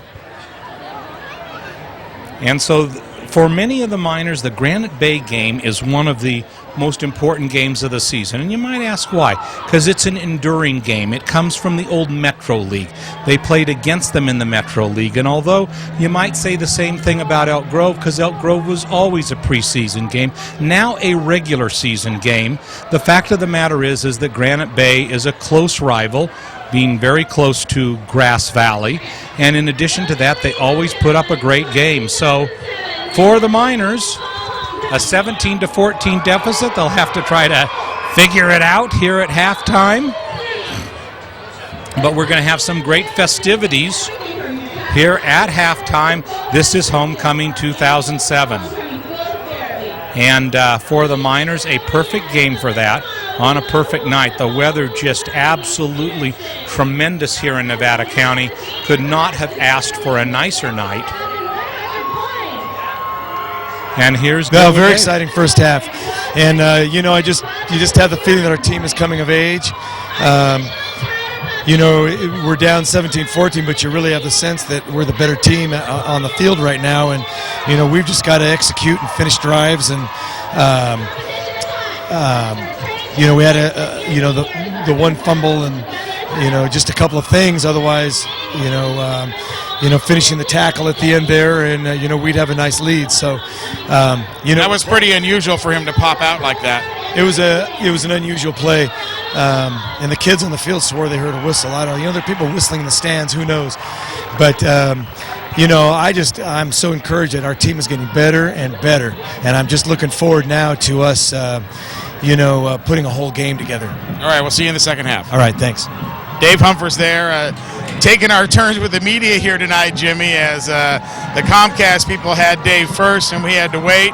Right now we're getting ready for our homecoming activities. Thanks for joining us tonight here all across our Foothill network of stations. Let's go ahead and thank those underwriters as we see the parade of cars come in, Jimmy, on your NorCal Game of the Week, homecoming Nevada Union style. Always a special night here at Hooper Stadium, homecoming 2007. We're going to try to bring you all the festivities after we remind you that the NorCal Game of the Week has been underwritten by Hanson Brothers Enterprises. Hanson Brothers Colfax is ready to assist you to beautify your world outdoors. At Hanson Brothers Colfax, you'll find a selection of landscape and masonry products, retaining walls and stepping stones, statuary, and even outdoor rugs. Everything you need for outdoor landscaping, including new products like their pondless waterfalls at Hanson Brothers Colfax, proud to be part of the Colfax community. Hastings Development Incorporated, Kevin Hastings and Sean Solomon are proud of the work they have completed in Grass Valley, including the Highlands Project, Iron Horse, and Home for Habitat for Humanity. What a night here at Hooper Stadium. They're also members of the Calvary Bible Church and support many worthwhile community projects. And now they bring you sports television to your homes every week. Hastings Development Incorporated, the company you seek to bring your project in on time where the quality is built in. Nevada Joint Union High School District. Our district is home to one of the best high school programs in the state of California. Nevada Union has been a California Distinguished School since 1997 and a National Blue Ribbon School since 1998, boasting a 99% graduation rate. Extracurricular activities include 56 clubs, 42 athletic teams, and 20 ROP programs with as many choices. It's easy to see why the Nevada Joint Union High School District is always serving our community with higher education. California SIP Homes, premier SIP structural panels, are the most energy efficient in the country. The primary benefits of using SIPs are energy savings, reduced construction time, fire resistance, and seismic strength. While you use SIPs for your home's exterior walls and roof, there is no need for traditional stick framing or insulation. The panels go up fast, fit tightly together, and they are true premier SIPs available only at California SIP Homes, where they are saving energy for tomorrow. Mike Bratton, State Farm Insurance and Financial Services. At Mike Bratton's office, it's all about teamwork. That means they share a common goal with you. They thrive every day to earn your trust. So when you are looking for auto, home, life, or health, business, or long-term care insurance, Mike Bratton is there to be sure you can get the coverage you need to protect the things that you love at Mike Bratton State Farm Insurance and Financial Services. And finally, Touchdown Productions, simply the best in local sports television. Jim Adams here reminding you to tune in next time as our first doubleheader football broadcast continues from Bear River for our first Bruins telecast as they take on the Marysville Indians. It's Bear River, Marysville, coming up next only on your NorCal Game of the Week. Well, no absence of noise tonight,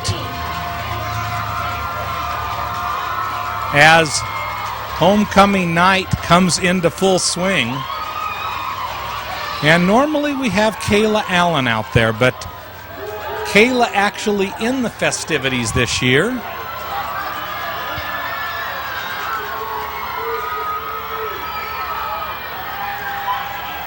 And always a fun night. No shortness of noise, that's for sure.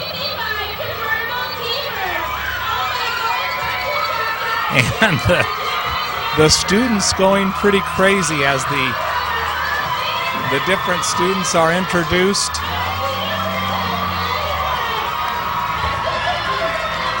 And some great shots. A warm night here in Grass Valley. Still in the 70s. There's a Thunderbird.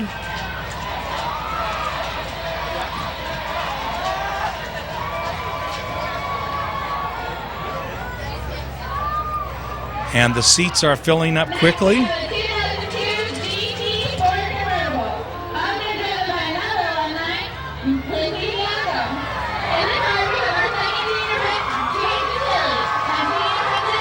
And here are the juniors.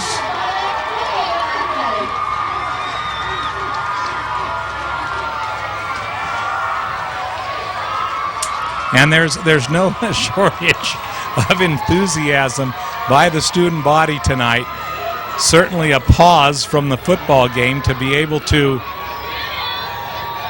enjoy these festivities.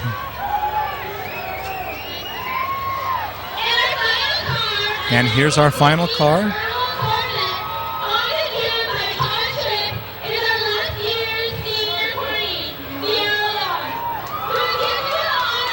And here is Sierra Long, last year's queen.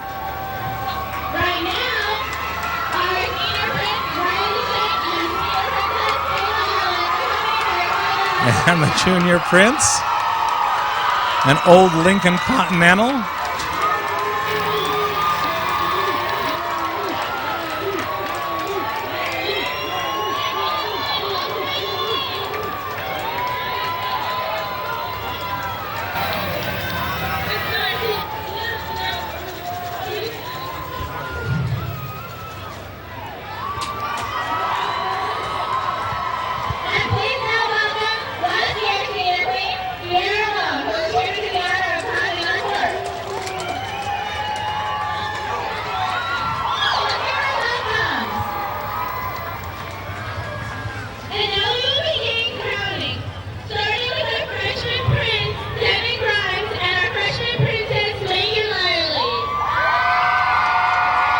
And so there's the freshman.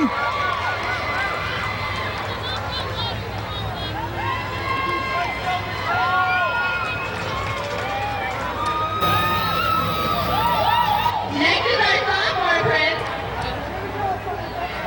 Will Walker, and sophomore princess, Molly Feller. And the sophomores. A little bit of confusion there.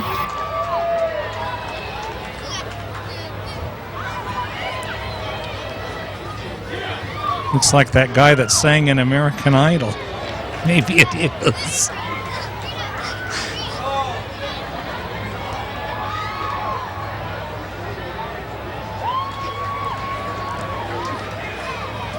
Next, we have our junior prince, Johnny Flanagan, and our junior princess, Kelsey. And there are the juniors. And I would have to think that Kayla Allen would have to be the senior princess.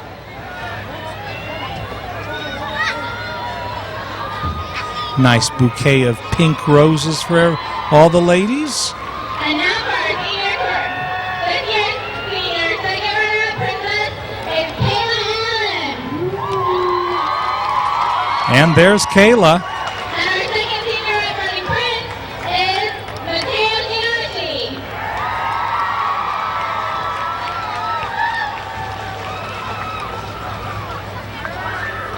Our first runner-up And there's Kayla. is Kayla, why aren't you up here helping us this year? I hope she's having a lot of fun. I'm sure she is. Kayla, always a spark plug. I think you'll see more of her on Touchdown Productions as this season goes on.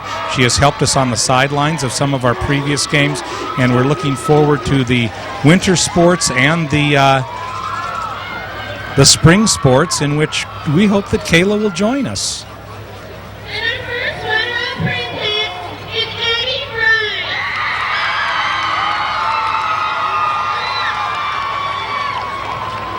And finally, our 2007 Homecoming Queen. Our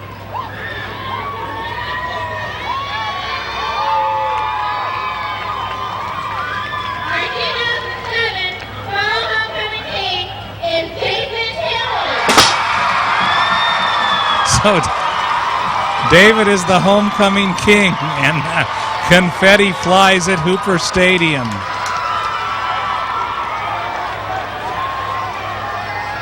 Gil, do you remember the year that Andrew Jackson won that?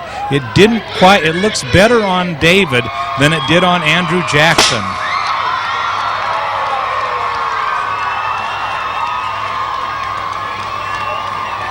Maverick, I could use another water for the second half if you have one.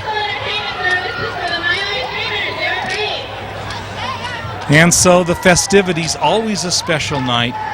Homecoming 2007. A great school with great students. And a fun night for the Miners. And we would like to remind you that this NorCal Game of the Week is being underwritten by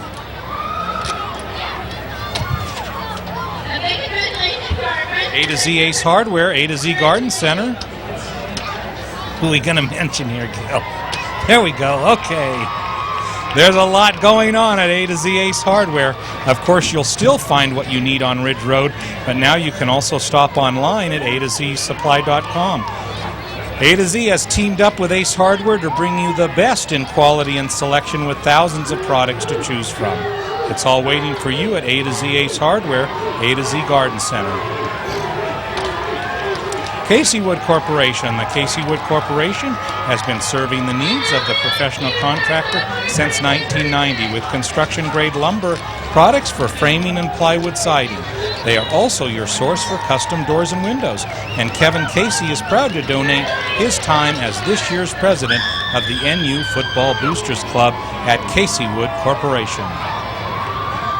Top This Truck and Auto Accessories owner Chuck Cavros knows that nothing makes your car or truck look better than accessories from Top This.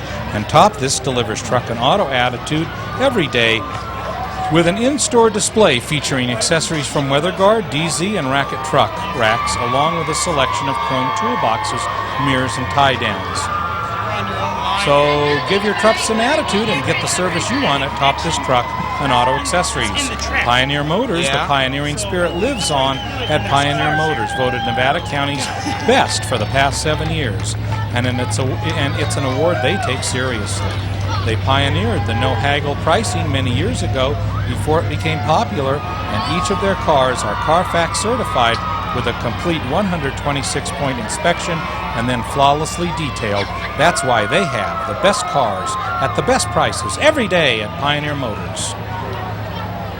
Chan, Moon, and Kirschbaum, OD. Next slide.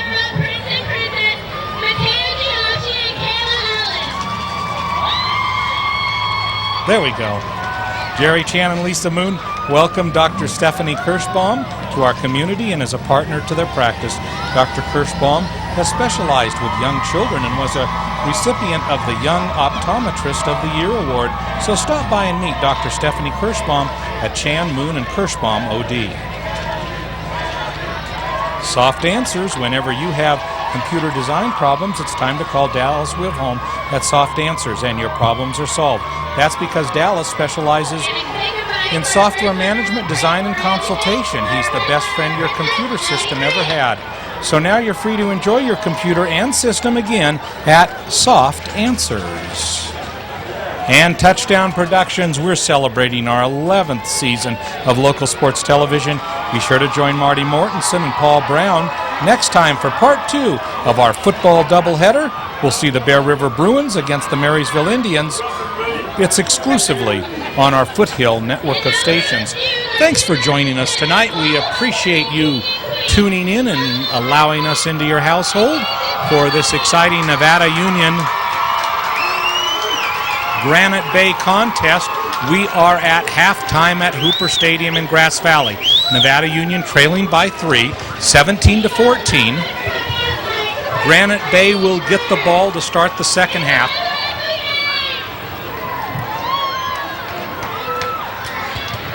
And let's take a minute to recap the first half. Miners started off offensively 3 and out. Granite Bay then drove for a field goal. Granite Bay then complemented that after a Miner turnover with a touchdown, led 10-0. Miners came back. Spectacular catch by Matt Anderson in the end zone, cut it to 10-7. Miners then scored on a scamper around the left side by Corey Browning in the second quarter, and the Miners had a lead 14-10, but it was not to last. On what appeared to be a broken play in which the Miners stopped the Grizzlies, the Grizzlies broke free and ran 73 yards for a touchdown with 2 minutes to go in the first half. A beautiful play by Peyton Thompson, and it made the score, as it stands right now, 17-14 in favor of Granite Bay. But the second half is still ahead of us, and we expect a very exciting contest. What are some of the things that we've seen? Well, number one, Granite Bay has a great offensive team. Excellent running, always a man in motion, it seems. A lot of options at which to choose. Miners decided to switch it up a little, try a little misdirection, and whereas they were pretty thwarted in the first quarter with the running game really came into its own in the second quarter, and the Miners led the second quarter in yardage gain. The two-quarterback platoon has been very interesting. Both quarterbacks have had some really bright moments in the first half, so it will be interesting to see how it panned out. I think that Dave Humphers was perhaps looking for one quarterback to rise to the surface, but both of them played well in the first half. So we're ready for our second half of action here on the NorCal Game of the Week, brought to you by Touchdown Productions, and we'll bring you that shortly after we remind you that this NorCal Game of the Week has been underwritten by SPD Markets.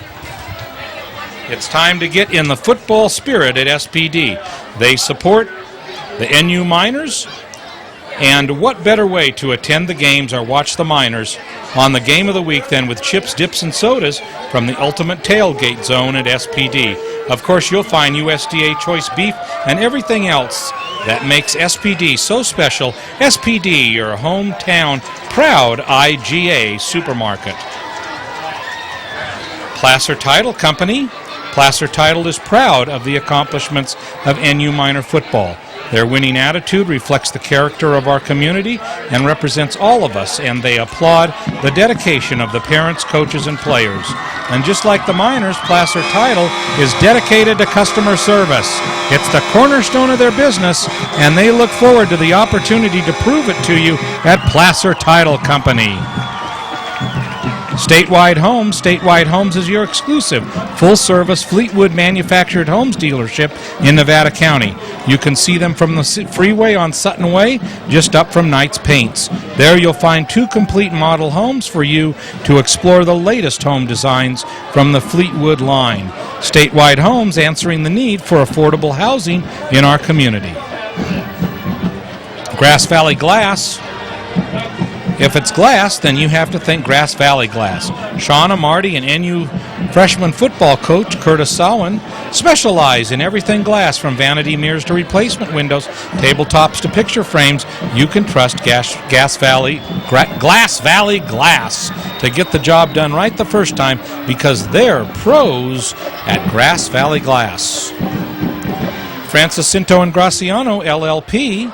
They now have 2 locations to serve you, but no matter what location you choose, you can trust that they specialize in tax preparation and making your business grow.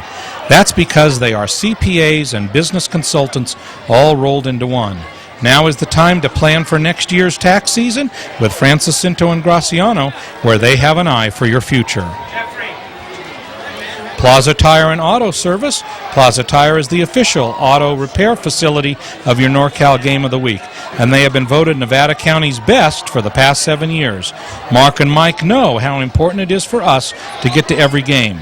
So if the commander is down, they get her back on the road quickly, so you don't miss a single NU Miner game. Plaza Tire and Auto Service, professional auto repair done on your schedule, not theirs. And Touchdown Productions, celebrating our 11th year, presenting only the best in high school sports television. Jim Adams here. Be sure to tune in next time as our doubleheader weekend continues with tomorrow night's game as the Bear River Bruins take on the Marysville Indians right here on your NorCal Game of the Week. So we are close to the second half beginning, and I would imagine that it will be as entertaining as the first. Both teams giving a great effort here in the first half. Miners, perhaps maybe the difference is 2 turnovers. Miners have had a couple of turnovers so far, and that really is kind of the difference in the game. So for Nevada Union, a strong focus on offense and see if these 2 quarterbacks can continue to generate some good progress here in the second half. Interesting to note that tomorrow the Lady Miners volleyball team have their big tournament at Archbishop Mitty in Santa Clara in the Santa Clara Valley. The team ranked number 41 in the nation, and definitely one of the top teams in Northern California and even in the state, is going to be coming up against probably what their toughest tournament is for this particular year. And so for the Lady Miners tomorrow, they will have a big schedule, and we even have here Kylie Maraldi for a moment. Kylie, tell us a little bit about that tournament tomorrow and how the Miners expect to do. Well, the tournament we have going on tomorrow is Archbishop Mitty in San Jose. Right now, Archbishop Mitty's ranked number 1 in the nation, so that's going to be really tough. 2 of the girls are going on to play for UCLA, so they'll be playing with Allie. The teams overall are ranked pretty high. We started off playing Christian Brothers, which we should be able to defeat. They have one good girl that we need to stop, but I think we'll be able to do it. We have tall enough blocks. So we're hoping to at least make it to the finals, and well, obviously our goal is to take first, but we're hoping to make it all the way. So I guess probably you would think that when you get to the finals, Archbishop Mitty would probably be your foe at that point. Is that right? Actually, we may see Archbishop Mitty earlier, and this tournament's kind of a no mercy tournament where if you lose one, you're into the out of the champion bracket, so you're automatically in the constellation. So we might face them earlier, we might see them in the championships, which would be our ideal game against them. We'd love that. Really busy schedule this year for the Lady Miners, preparing you for things down the road. Any fatigue as far as the team is concerned? We've been working really hard, training as a team, lifting weights outside of just practices, so we don't get that fatigue, because our goal is to hit states, and all these tournaments we're playing are building up to hitting states. So, well, hopefully we'll see you tomorrow in Santa Clara. So, Kylie Maraldi, we're ready for the second half. Thank you, girl. And here we go. Kickoff come over to the right side, and here comes the Grizzlies. Kylie Maraldi, always a great interview. I've told her that she should do television if her volleyball career doesn't take her everywhere she'd like to go, but let's switch gears here and get back to football. So return to the 32-yard line. It'll be a 1st and 10 for the Granite Bay Grizzlies. I will be in San Jose tomorrow. The San Jose Sharks end their preseason, and I have a little engagement at noon, and in the afternoon I may slip over and take in one of those Lady Miners games. But here we are for football. Sweep on the left side. Miners do on the right side. Miners do a great job of stopping it with some good gang tackling, and that will bring up about a 2nd down and 10.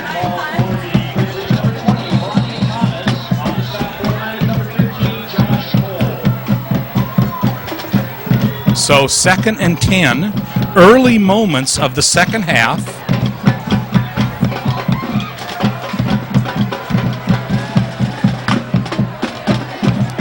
Thomas Moss back to pass, throws that screen, worked well in the first half. Miners trying to get him behind the line of scrimmage, and gang tackling, taking him down for about a 1-yard loss. That play opened the game, so tried again here early on the second play of the second half, but the Miners will have none of it this time, and that will bring up a 3rd down and 10. So big play early on here for the Miners. Can they cause a 3 and out? Moss brings up his Grizzlies. Back to pass. Looks this side, but throws over the middle. And a great hit. Incomplete.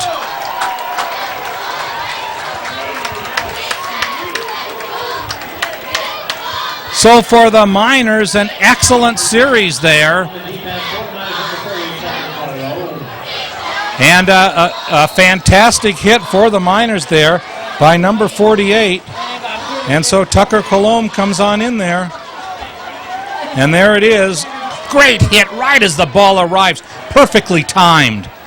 So 4th down and a punting situation for Granite Bay. Almost blocked.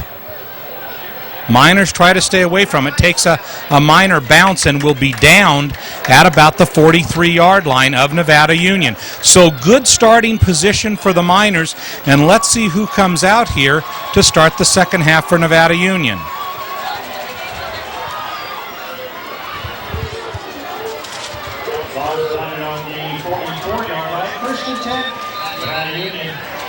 Yeah, Tucker Colomb coming in with a great hit there. Jantz will start it off at quarterback here in the second half. Man in motion, but this will be a pass. The lefty throws and completes. Knocked out of bounds inside Grizzly territory. Matt Anderson weighs in on the offense there with a nice reception. And that will make it, well, where it is marked, it's close to a first down. And here it is coming right at you. Nice pass, good completion. Had to have felt good to Jantz. And then tackled forward. And they're going to call it.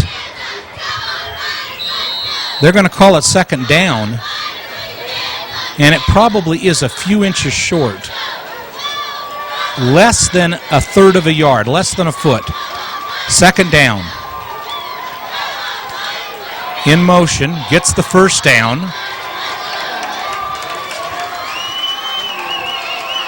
Nice carry by Jared Ralph. Miners getting a first down, starting to move the ball at the 46 of Granite Bay.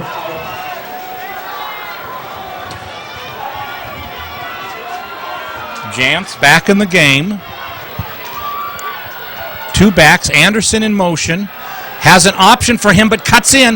But Jantz can't get any yardage on that one and is tackled at the 46-yard line for a no gain. Quarterback keeper on the play for Nevada Union number 11, Brogan Steele. So Brogan Steele there with a no gain. And that'll bring up a second down and 10. 9 minutes to go, third quarter at Hooper Stadium. Jantz handoff, here's a sweep, has a block, gets the block, cuts inside the 30, down to the 25-yard line. Jared Ralph with a beautiful gain on the play.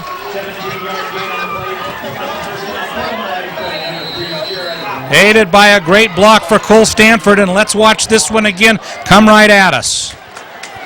There he comes around the side. There's Stanford with the block, cuts inside, uses his blockers, and is tackled at the 24. Here's the Miners back to live action.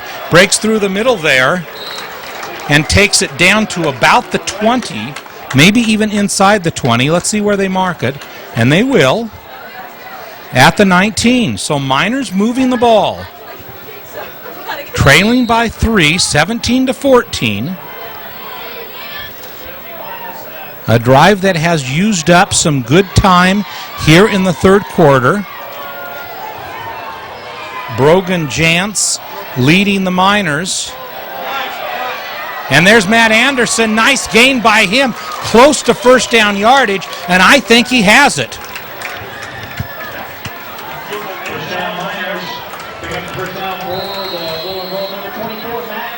And the ball is marked at the 12, just as it was in an earlier drive. First and 10 at the 12. Here's the carry. Corey Browning with it. Taken out of bounds at about the 5-yard line. So another nice gain for Nevada Union. Browning picks up 6 yards on the play. Corey Browning on stop number 43. So that'll make a 2nd and 4. Miners doing a good job of mixing the pass and the run in this sequence and making Granite Bay a little bit more confused here. Anderson again cuts inside, drives towards the end zone, but stopped short. That'll bring up a 3rd down and 2. 2 yards for a first down, 4 yards for a touchdown. Big play coming up for Nevada Union. Jantz brings it in. Browning in the backfield behind Jantz. Here it is, left side. Breaks through. Touchdown, Nevada Union! Miners take the lead. 20-17 pending the extra point. An impressive drive by Nevada Union with a mixture of passes but a strong emphasis on the running. Results in a touchdown, and the Miners 1 point short of taking a 4-point lead with exactly 7 minutes to play in the 3rd quarter.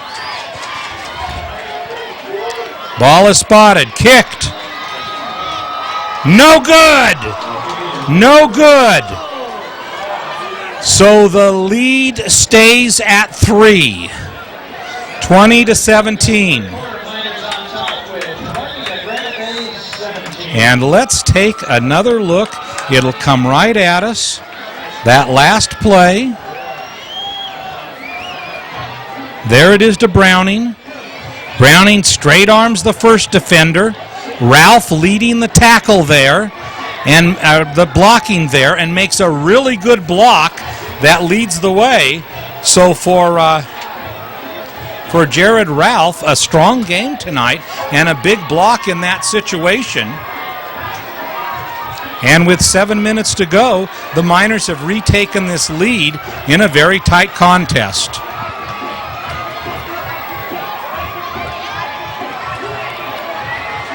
And there's Dave Humphers talking to his defense. A slimmer, more svelte Dave Humphers, having lost 30 pounds over the summer. Had a chance to talk to him today and have my first real conversation with him since the football season in our game day talk that we do early in the morning.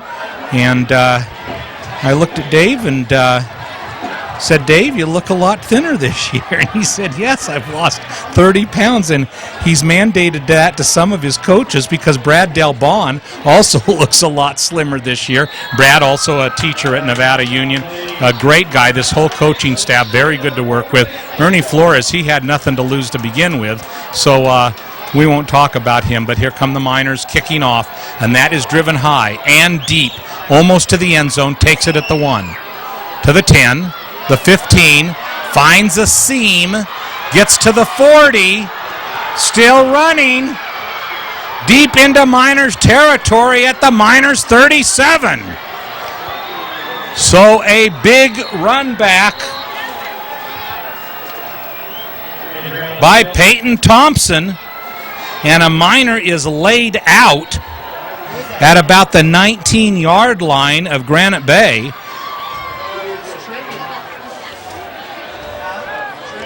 And let's take a look. Great job by Thompson here. He just follows his blocking. Let's see if we can see what happens here at the 19.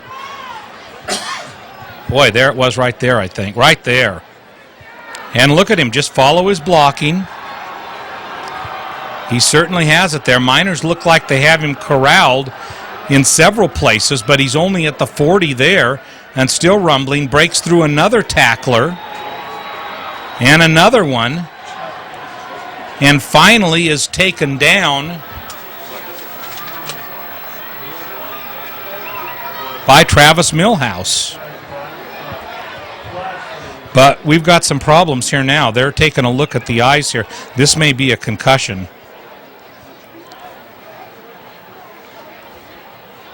And we don't see a lot of movement. Let's do the replay. Maybe we can see who that is, Gil.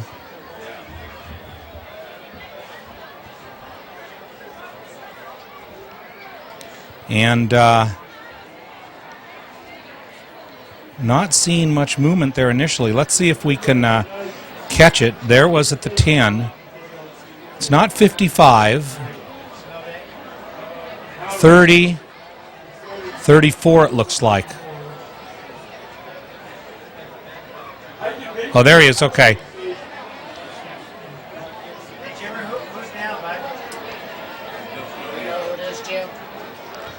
Looked like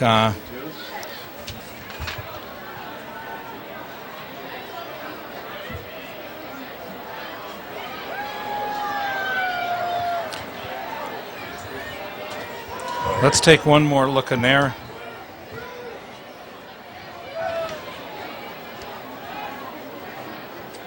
So number 22, Jacob Gonzalez, and there he's up. I wonder if he knows where he is right now. Hey, Gil, if you could have somebody bring me up a water, it'd be much appreciated. You know, when you're doing live television where you don't have any breaks, there's a hard way. It's hard to send a messenger down. But here we are. So Granite Bay starts their second drive of the second half with 6:47 to go at the 38 of Nevada Union. Excellent field position for the Grizzlies.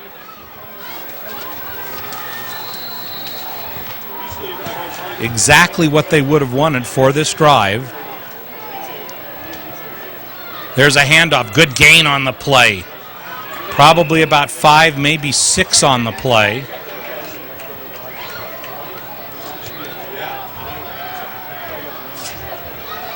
And that'll bring up a second down and 5.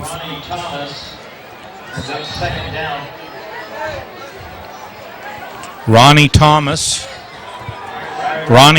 on the gain at the 34.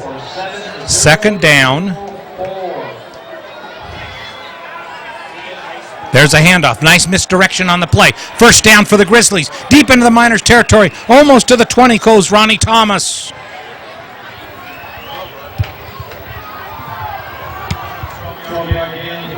First down for the Grizzlies. Number 20, Ronnie Thomas.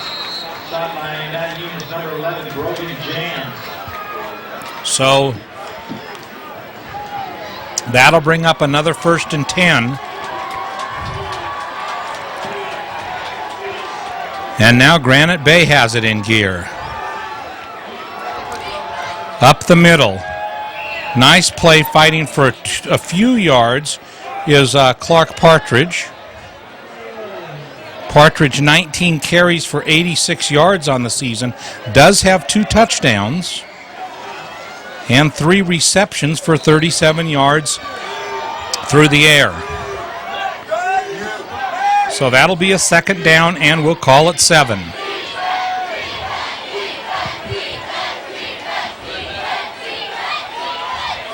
In motion, but takes the second man through. Not much of a gain, maybe a yard or 2. Granite Bay has done a great job all night of holding onto the ball. No fumbles. Ronnie Thomas again. And that'll bring up a third down and about 6, maybe 5. Less than 5 minutes to go in the third quarter. Matt Shockey in on the tackle. So a big third down. Back to pass. Here's a heavy rush. Over the middle and complete. And a flag flies. It probably was a late hit by Nevada Union. And Cole Stanford may have come in for a late hit. And if he did, what would have been a 4th and short. Oh, illegal motion. illegal motion against Granite Bay. So the Miners catch a big break there. And what looked like a first down, what looked like it might have been a personal foul, well, most assuredly looked like a first down for Granite Bay, instead is a 3rd and 10. So Moss brings his Grizzlies up again. Back to pass, looks over the middle, throws, complete, finds the gap inside the 10 to the 5.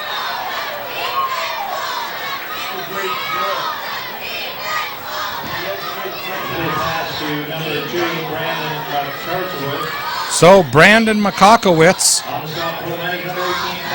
adds to his yardage, having received for a touchdown in the first half, and that'll be a 1st and goal from just outside the 5.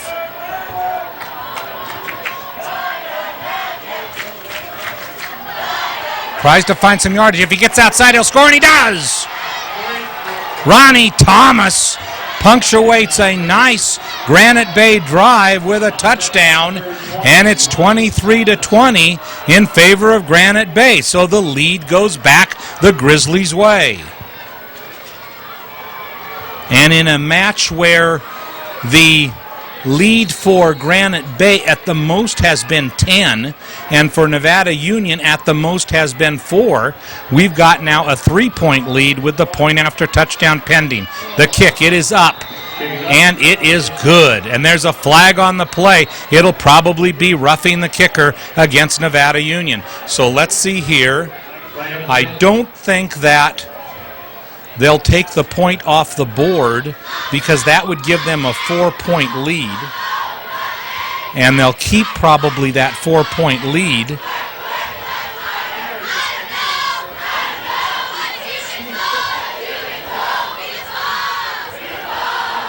And so if the rotation goes as promised, then John Wivholm will lead the Miners here on their second drive of the second half with just an eyelash less than 4 minutes, 3:57 to go in the third quarter. And let's take a look at that touchdown again and look at a good night here developing for Ronnie Thomas. Takes that. Now look, there's one player between he and the end zone right there, and a missed tackle and a score for Granite Bay.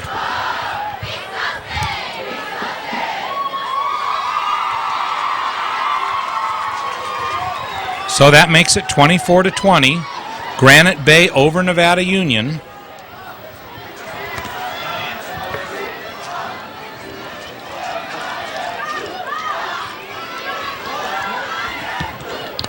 And for the Miners, deep is Cole Stanford and Corey George. So let's see. They'll get to kick it. Because of the roughing the kicker penalty, they'll get to kick it from the Miners' 45. So you would have to think that this might be the ideal position for one of their onside kicks. They tried one in the first half, and it was successful, resulting in a turnover back to Granite Bay.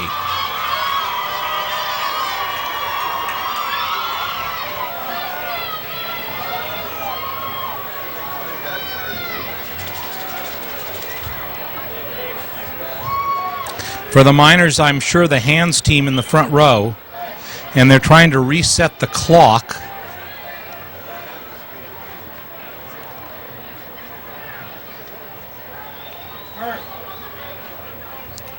And I think they're telling him it's 24-20. So the score's there we go.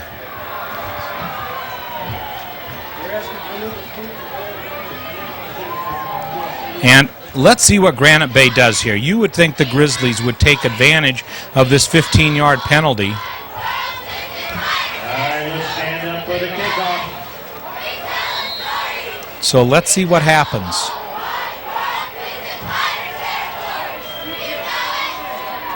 And they retreat to be able to kick it deep. This one probably will go into the end zone for a touchback, but let's see what happens. No, it's a little squib kick. Picked up, no reverse, needs a block, Doesn't quite get it, but gets outside the 10 to about the 15. So the Miners, all things considered, with decent field position. Corey George on the return for Nevada Union.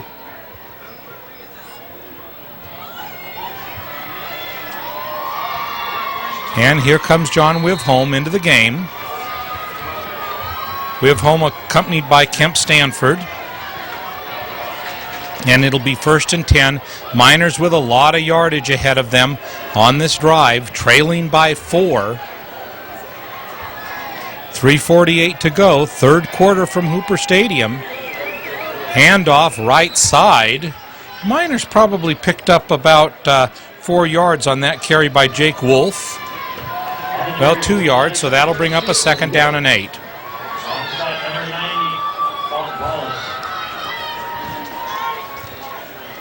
Out of the game comes Kemp Stanford. Colin Casey coming near side. 2nd down and 9. And that play will go nowhere.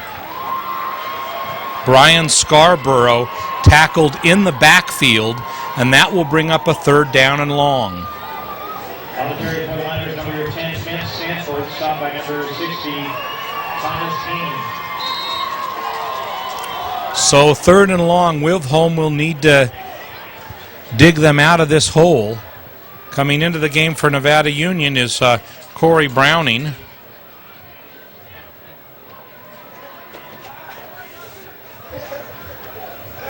So we'll see what Wivholm goes with here.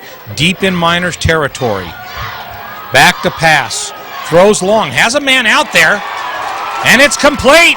1st down, Nevada Union. The 1st down on the reception, 16-yard gain for the Miners, number 6, Cole Stanford. So Cole Stanford with the reception. And let's take a look at that on replay quickly here. Wivholm doing a good job picking up Stanford out there. And there's the reception for the 1st down, and it gives the Miners some breathing room out at the 31-yard line. 1st and 10. Man in motion. Fumbles the ball, fortunately falls on it. And Brian Scarborough fumbles it there.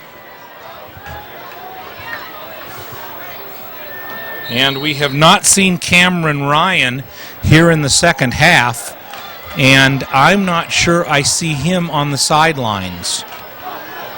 So Cameron Ryan, who the Miners kind of figured a lot of the offense might go through Cameron tonight. He was injured in the 2nd quarter, and we have not seen him return. Back to pass. Throws. Complete. Short gain.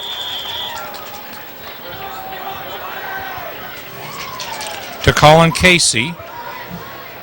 And that will bring up a 3rd down and 10. So another 3rd and long for the Miners.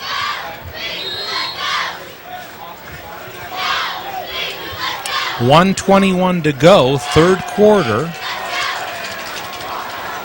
Wivholm needs to pull another rabbit out of the hat. A big play for Nevada Union. Back to pass, being chased, coming near side, will carry, but will not get the 1st down. Might gain a yard or 2 on the play, but that will bring up a 4th and long. Quarterback keeper, 2-yard gain on the play, number 4, John Wilson. And the punting team comes on for Nevada Union. So a 4th and 7 will result in a punting situation. The Miners with 1 1st down on this drive. And there's the kick. It's a line drive. And going back for it. And a nice gain. Miners having a hard time, and finally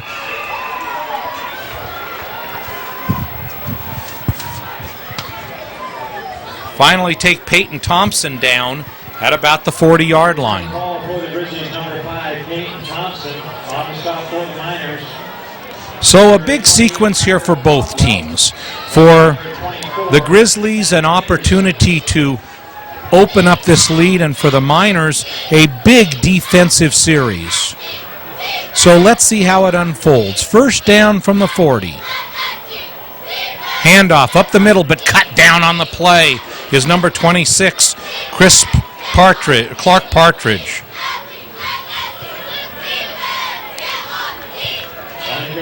Inside 1 minute, a 3-point halftime lead has become a 4-point third quarter lead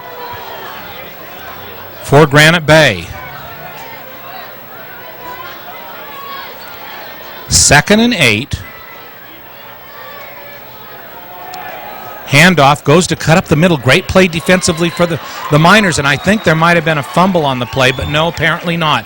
So that will probably be it for the third quarter. Clock winding down inside 10 seconds, and that will do it for the third.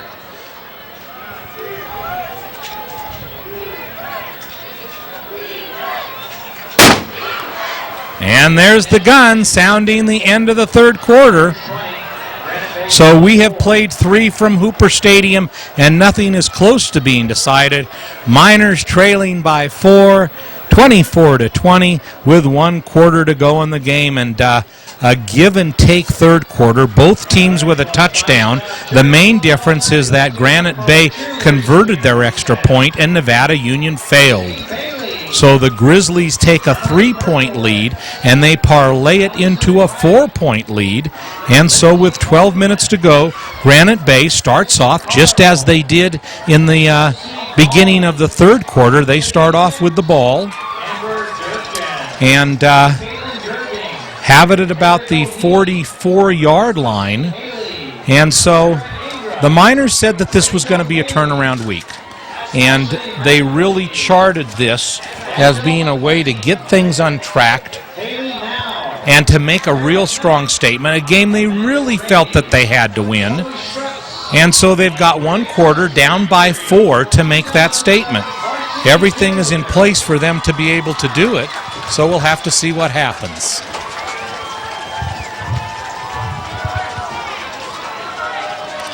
And here comes the Grizzlies offense. The Nevada Union defense.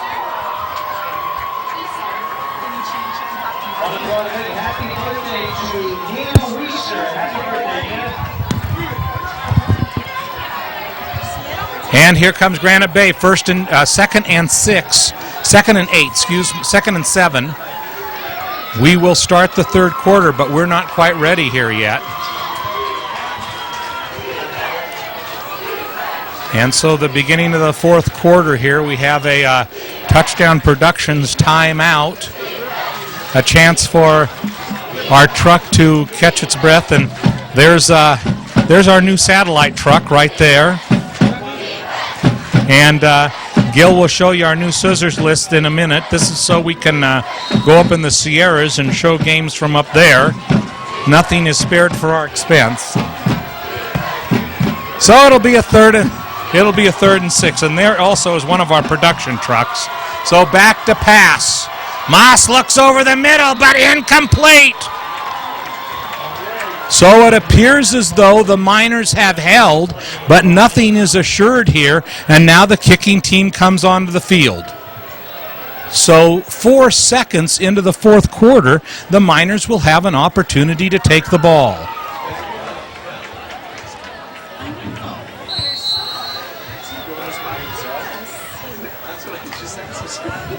And so I have a crowd gathering around me now. Mark Hauser, the voice of the Miners.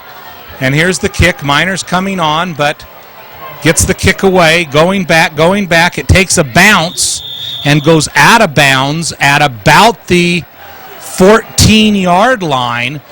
So much as they were in their last drive of the third quarter, the Miners are almost in an identical position for their first drive of the fourth quarter.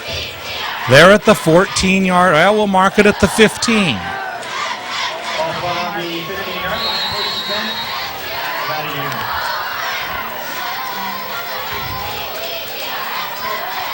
Jantz in at quarterback. Drops the ball, picks it up, but will be tackled at about the line of scrimmage. Got back to the line of scrimmage. So Brogan Jantz coming in. His last drive resulted in a touchdown for Nevada Union. The faithful here would sure like to have him duplicate that on the Miners' first drive of the fourth quarter. Referee timeout on the field. And the referees take a timeout in this situation.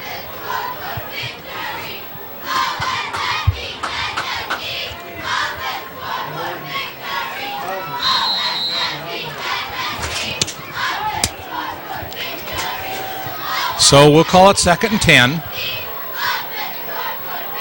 Jantz handoff. This is Browning trying to find a hole around that left side. Turns the corner. Nice gain, probably about 5, maybe 6 yards on the play. We'll give him 5, and that'll bring up a crucial 3rd down and 5 for the Miners. Jantz, a lefty, is probably going to be called upon here to either throw a pass or execute one of the creative plays that Dave Humphers often brings. And here it is, right side, Matt Anderson tries to get a block, can't do it, and will come up short of the 1st down. But close. Had to get to the 25 and is at the 24 where it's 4th down. And let's see what the Miners will do here. Some wholesale changes, and they go back into punt formation.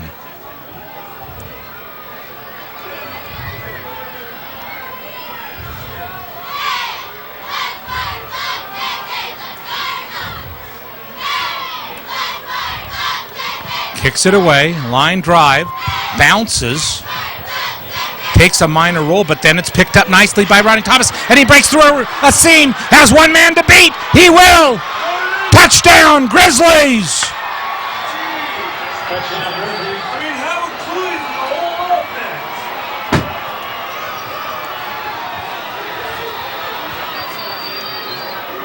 Peyton Thompson takes it on one bounce and makes it unnecessary for the Grizzlies to orchestrate a drive. They now lead by 10, 30-20. Now for the Grizzlies, number 5, Peyton Thompson.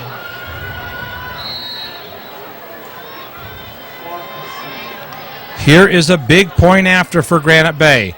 Spotted, kicked, no good.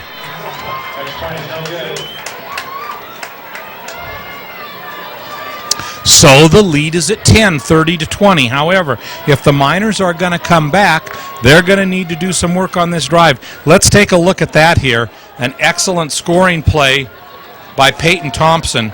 And you can see him take it on one bounce, 2 bounces, right there. Goes left. Look at the hole that he gets there. Not even touched. Breaks right. Has one man to beat. And he makes it into the end zone. Kyle Beelan had a shot at him, but touchdown for Granite Bay, and they have started off the fourth quarter in great shape with a special teams touchdown, making it 30-20. And for Nevada Union, with 9:46 to play, they're in need of a big drive here and probably a nice return. Their last 2 drives, they have started off deep in Nevada Union territory, and it has been difficult for them to get out of it.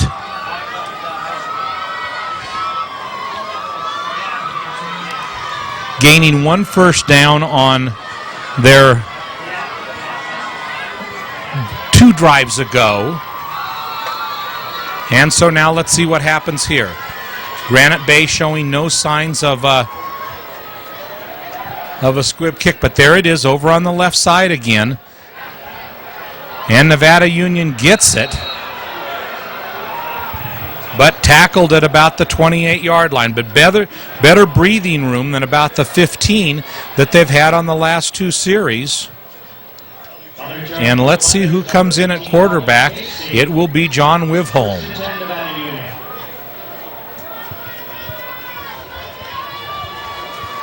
So the Wivholm-Brogan-Jantz experiment has worked out fairly well for the Miners tonight.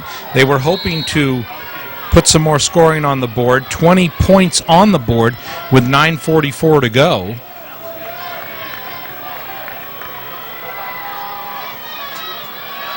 Rolls right, throws, complete, and then steamrolled over there. And Jared Ralph has to be asking what that truck was that hit him. But he gains about 6. It'll be 2nd down and 4. Corey Browning, the lone back behind Wivholm. But this will be Anderson. Anderson with the first down at about the 42-yard line.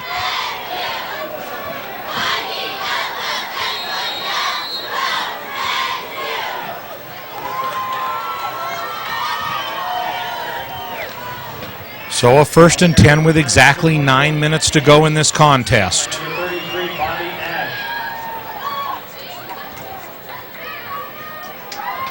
Browning, nice play, 1st down. So Browning with about a 12-yard gain on the play takes it to the 47.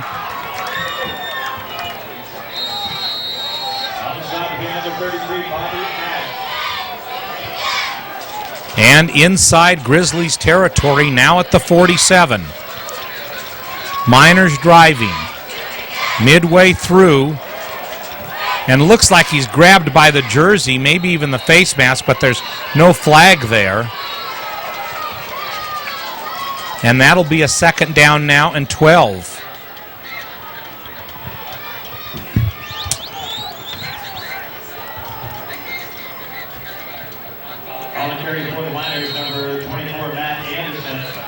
So Anderson with the carry in that situation results in a 2-yard loss, 2nd and 12.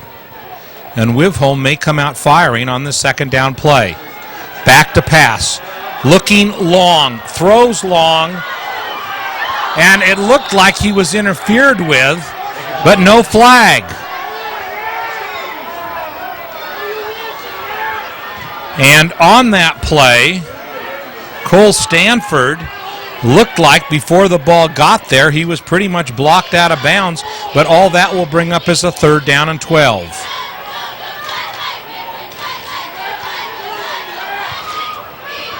$7:49 to play, 4th quarter. Miners trailing by 10. Wivholm looking over for the sign. Scarborough comes into the game. Ralph comes out of the game.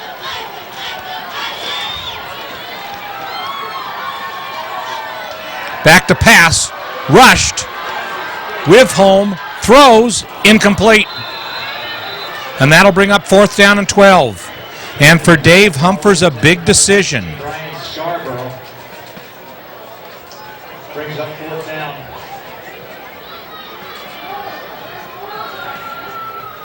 So on 4th down, looking at Dave Humphers,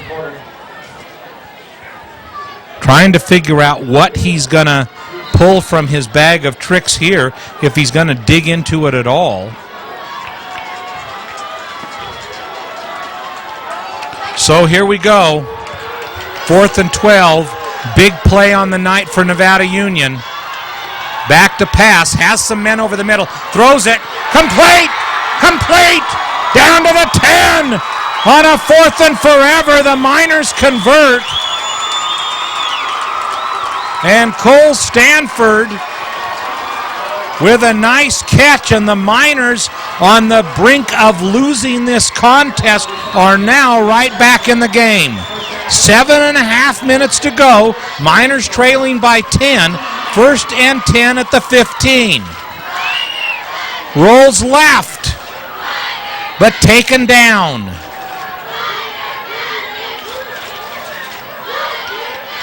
Matt Anderson on the carry.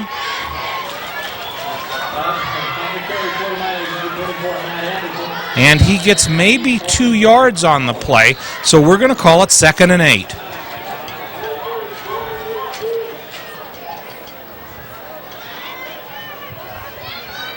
Inside 7 minutes from Hooper Stadium, Jim Adams, your Touchdown Productions crew, here for your NorCal Game of the Week.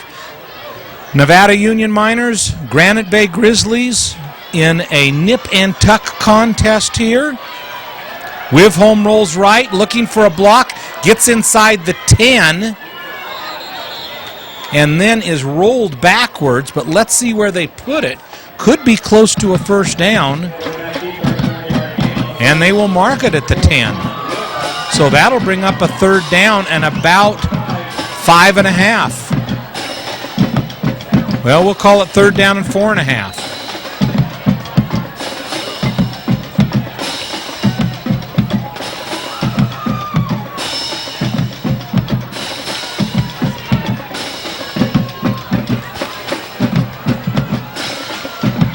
So another big 3rd down play for the Miners. Back to pass, throws into the corner, almost intercepted, but comes up incomplete. A lot of coverage over there. And on the pass to Cole Stanford, 3 Granite Bay defenders, and that will bring up a 4th down and 5, and again the Miners on the ropes, but in for the field goal. So trying to cut the lead to 7. Beelan in for a 26-yard attempt. Far right, spotted, kicked, long enough, good! So a look at the scoreboard with 5:46 to play in the 4th quarter. Miners trail 30-23.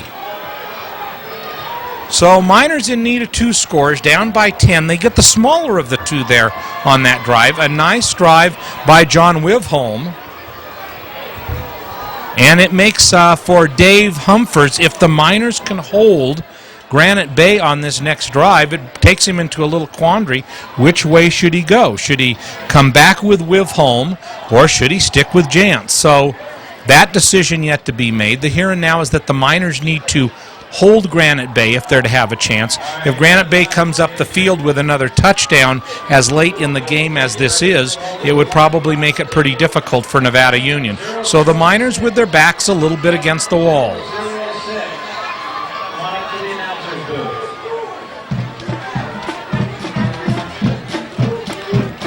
But Nevada Union had some goals coming into this game. One of the things that they wanted to do is they definitely wanted to win the game. They thought that it would be very important for them to come up on the long side of the score tonight, that could be a turning point for them. The losses of the last 2 weeks, both tough losses, feeling that they could have beat Del Oro, but did not. Del Oro, one of the top-ranked teams in Northern California, and they actually led at halftime, led in the 3rd quarter, and then it kind of slipped away from them in a variety of ways. And they said as a couple of goals, being able to pass more offensively. They've done a good job of that tonight, having a more varied offense. After the 1st quarter, did very well in that tonight, having the defense come up big, and the defense has played very well tonight. So what have been the weaknesses? Probably the 2 turnovers. Those really hurt. 2 turnovers to none by Granite Bay. Granite Bay has not turned over the ball and leads by 7 points. But the Miners have shown some good signs tonight, and now they will need their biggest defensive stand of the game. Short kick to the 30, another good return, and it comes out to the 41. Special teams not the best for the Miners tonight. Granite Bay has had decent to good field position all night, and in fact had the punt return a few moments ago for a touchdown for the Grizzlies. For the Grizzlies, number 28, Danny McGee. On the side for the Niners, number 51, Kenan Morris. And number 58, Ty Dixon. So 1st and 10 from the 40.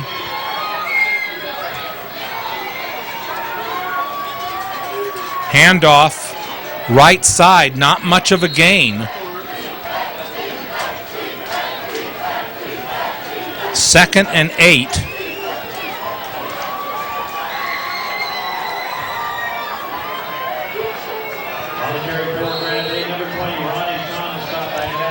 And again on the carry, number 20, Ronnie Thomas. Thomas has played a big role in this game all night.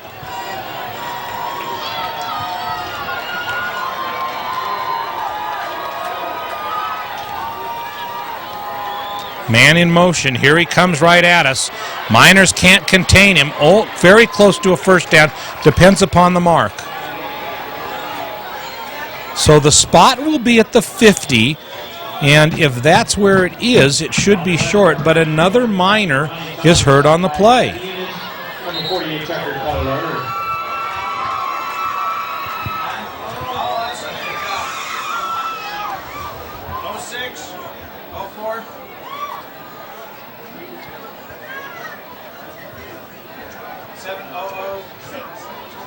Take both those down to the barrel booth, and they've got a big basket for you. And the Miners, from a injury point of view, have not fared well tonight.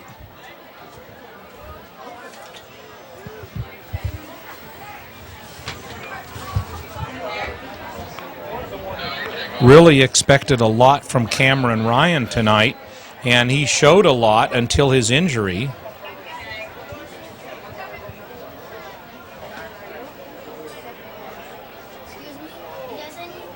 And let's see if we can take a look at this on the replay. That's that gentleman right there.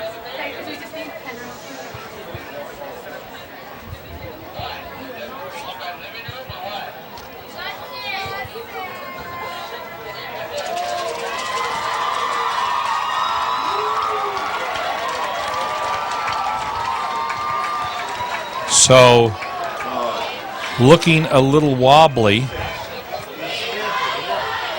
It is Cole Stanford coming off.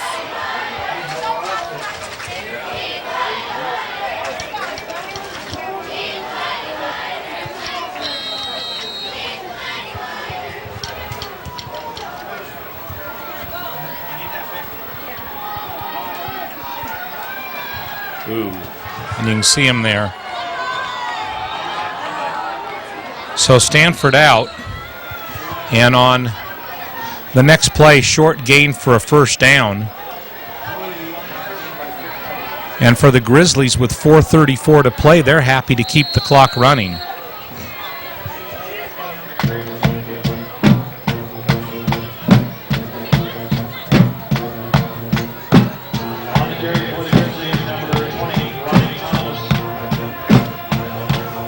So a big 1st and 10. Miners in need of a turnover here, something that they have not accomplished all night. Handoff, nice gain, breaks into the secondary, gets down to the 40.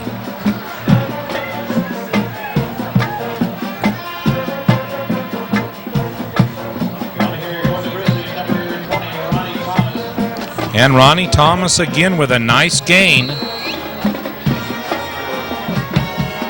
And that'll make it a 2nd down and about 3. Granite Bay driving, but perhaps more importantly, using up a lot of seconds on the clock. Happy to just grind it out. And a nice play over the right side. Breaks through, may go. 5! Touchdown, Granite Bay! Peyton Thompson takes that one into the end zone. And with 3:22 to play, Miners on the verge of being down by 14, 36-23. Well, I guess he stepped out of bounds, so it was not a touchdown. Not a good signal there by the officials. Tries to go through the right side. Miners with another opportunity defensively.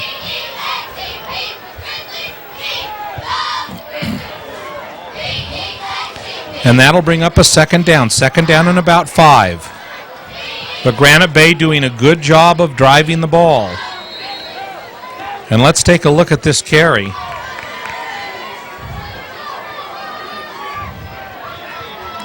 Must have stepped out of bounds right there.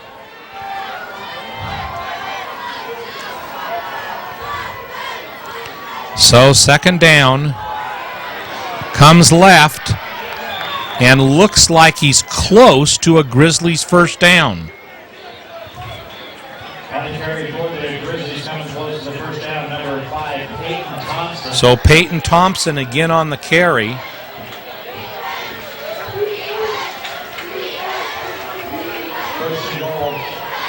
First and goal for Granite Bay. 2:26 to go, and the clock is running.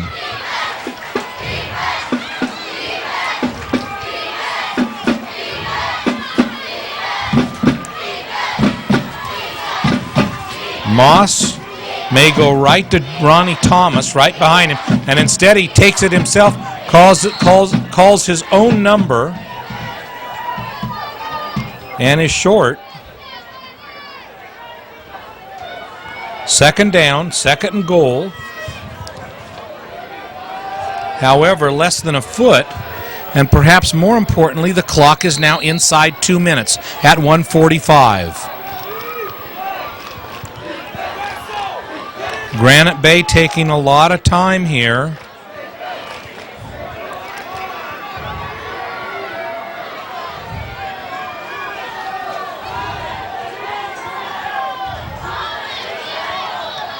Handoff and into the end zone for a touchdown. Ronnie Thomas scores for the Grizzlies. That takes the lead to 9 with 1:24 to go. Excuse me, takes it to 13 with 1:24 to go. So 36-23. The Grizzlies line up for the extra point that would give them a commanding 14-point lead. Spotted, kicked, no good. But little consolation with 1:24. Indeed, it would take a minor miracle for this game to turn around for Nevada Union.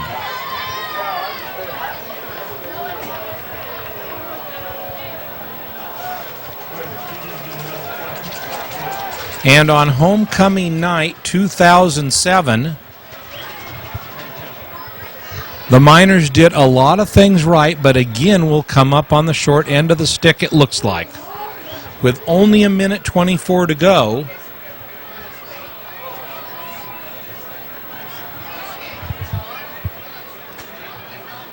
and you can see the scoring there. There's the fourth quarter. They could not convert an extra point. But while not converting that extra point, they outscored the Miners 12-3. So Dave Humphers will have to go back to the drawing board on the road next week. And here it is again. Thomas almost walking into the end zone, staying on his feet.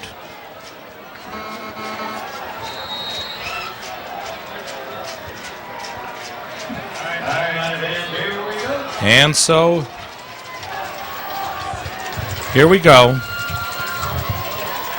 See if they kick this one deep, which they have not done all night. Nope. They pooch it over into that corner again. The Miners have had a hard time of it all night, and it looks like it has culminated here in their third turnover of the evening. Granite Bay recovers the kickoff. And with 1:22 to play,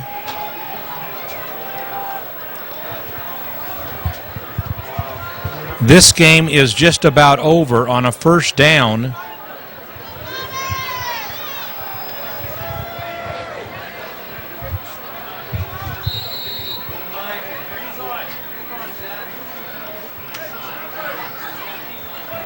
And we'll probably see him take a knee right here. In fact, that looks like it's what's going to happen. And there's the first one. Granite Bay is going to emerge victorious. As the Miners won 21-20 last year in Granite Bay, they will return the favor, and Granite Bay will win tonight. There is the kickoff. They'd been kicking it to that same spot all night. And it was not an area in which the Miners had very good coverage. Well, finally it backfired. There you see it, the fumble and the recovery by Granite Bay. What's the difference tonight? Well, maybe Granite Bay a bit stronger on offense. However, 3 turnovers by the Miners to none by the Grizzlies.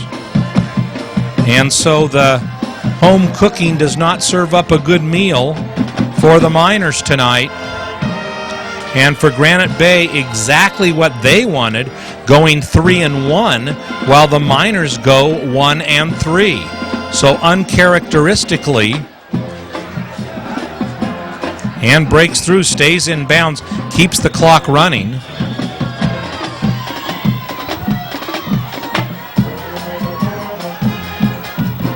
And Miners take another timeout. That will be their last, with 1:05 to go. But it appears as though they're delaying the inevitable, because it will be a 3rd down and 2 for the Grizzlies, again deep in Miners territory. And with one more first down, this game will be over.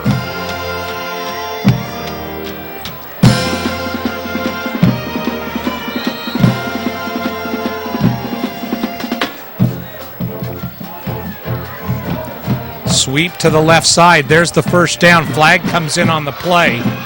Streaks towards the end zone and gets down to the 5, but I have a feeling that this one will come back. Peyton Thompson with a very strong performance tonight.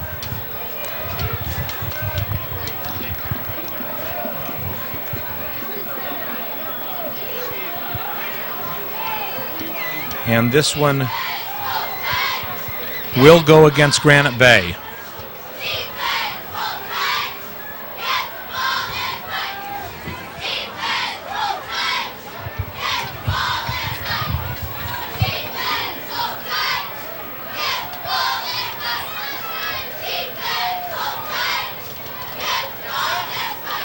And there are the Granite Bay cheerleaders over there. A happy sideline. They do a push-up for every score and every point, so they're probably fairly tired tonight. With Granite Bay having scored 36, we're inside 40 seconds in the 4th quarter. Thomas again breaks around the right side, breaking tackles, gets the first down for Granite Bay. And with 32.5 seconds to go, a efficient game for the Granite Bay Grizzlies. They do a good job of winning almost every aspect of the game. A strong squad performing well on the ground. They look like a 3-1 team.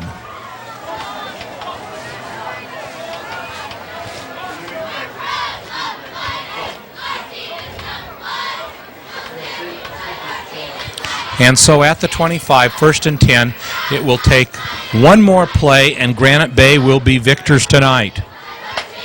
In a hard-fought game, at one point, the Miners led the game tonight, thinking they would go into halftime ahead. A zany play for Granite Bay resulted in a 73-yard touchdown run.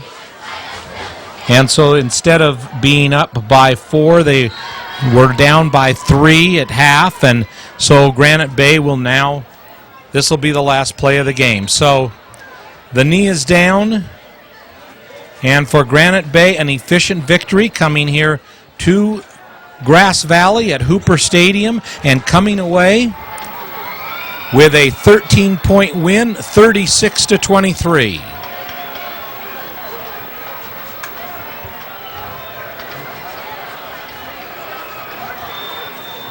and a bitter loss for Nevada Union, a game that they really wanted to win, but they thought perhaps could be a momentum turner that most of the players looked at as a real barometer of how the team would do. And there's the two coaches there. And admiration for both. These teams will, their paths will cross again. Probably not this season, but next year in the preseason again.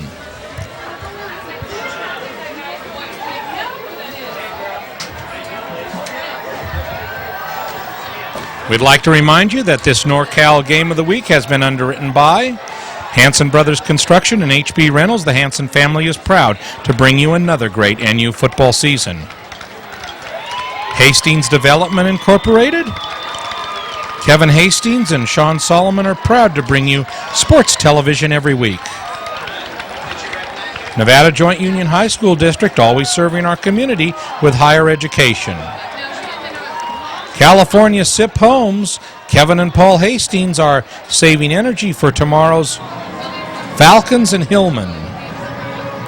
Mike Bratton State Farm Insurance and Financial Services, Robin and Mike Bratton bleed blue and gold. A to Z Ace Hardware, A to Z Garden Center, Dan Wheat, Dan Jr., and April Reese are happy to bring you another great football season.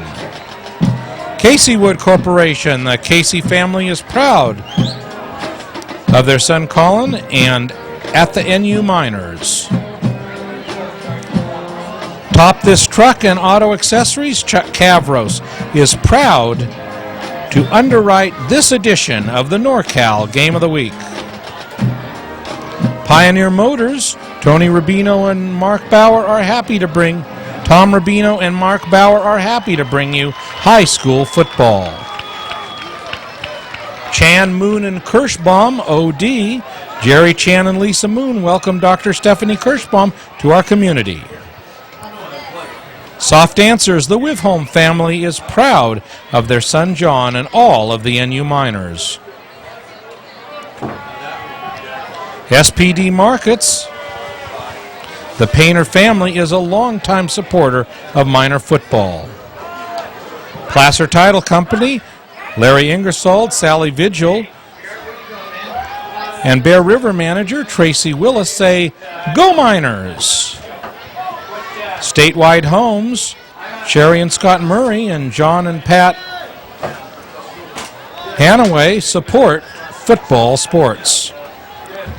Grass Valley Glass, Shauna Marty and NU freshman coach Curtis Sowen love to root for the Miners. Francis Cinto and Graciano, LLP, Greg Francis, Dave Cinto, George Graciano love the football season. Plaza Tire and Auto Service, Mark Hauser is proud to once again be the voice of Hooper Stadium. And Touchdown Production, celebrating our 11th season of local sports television. Be sure to join us next time, featuring the Bear River Bruins versus the Marysville Indians. It's part 2 of a football doubleheader weekend exclusively on our Foothill network of stations, ACTV Channel 20, Sunlink Channel 23, the Lake of the Pines Channel 7, and of course, Grass Valley, Nevada City, NCTV Channel 11. So the Miners, a disappointing game tonight.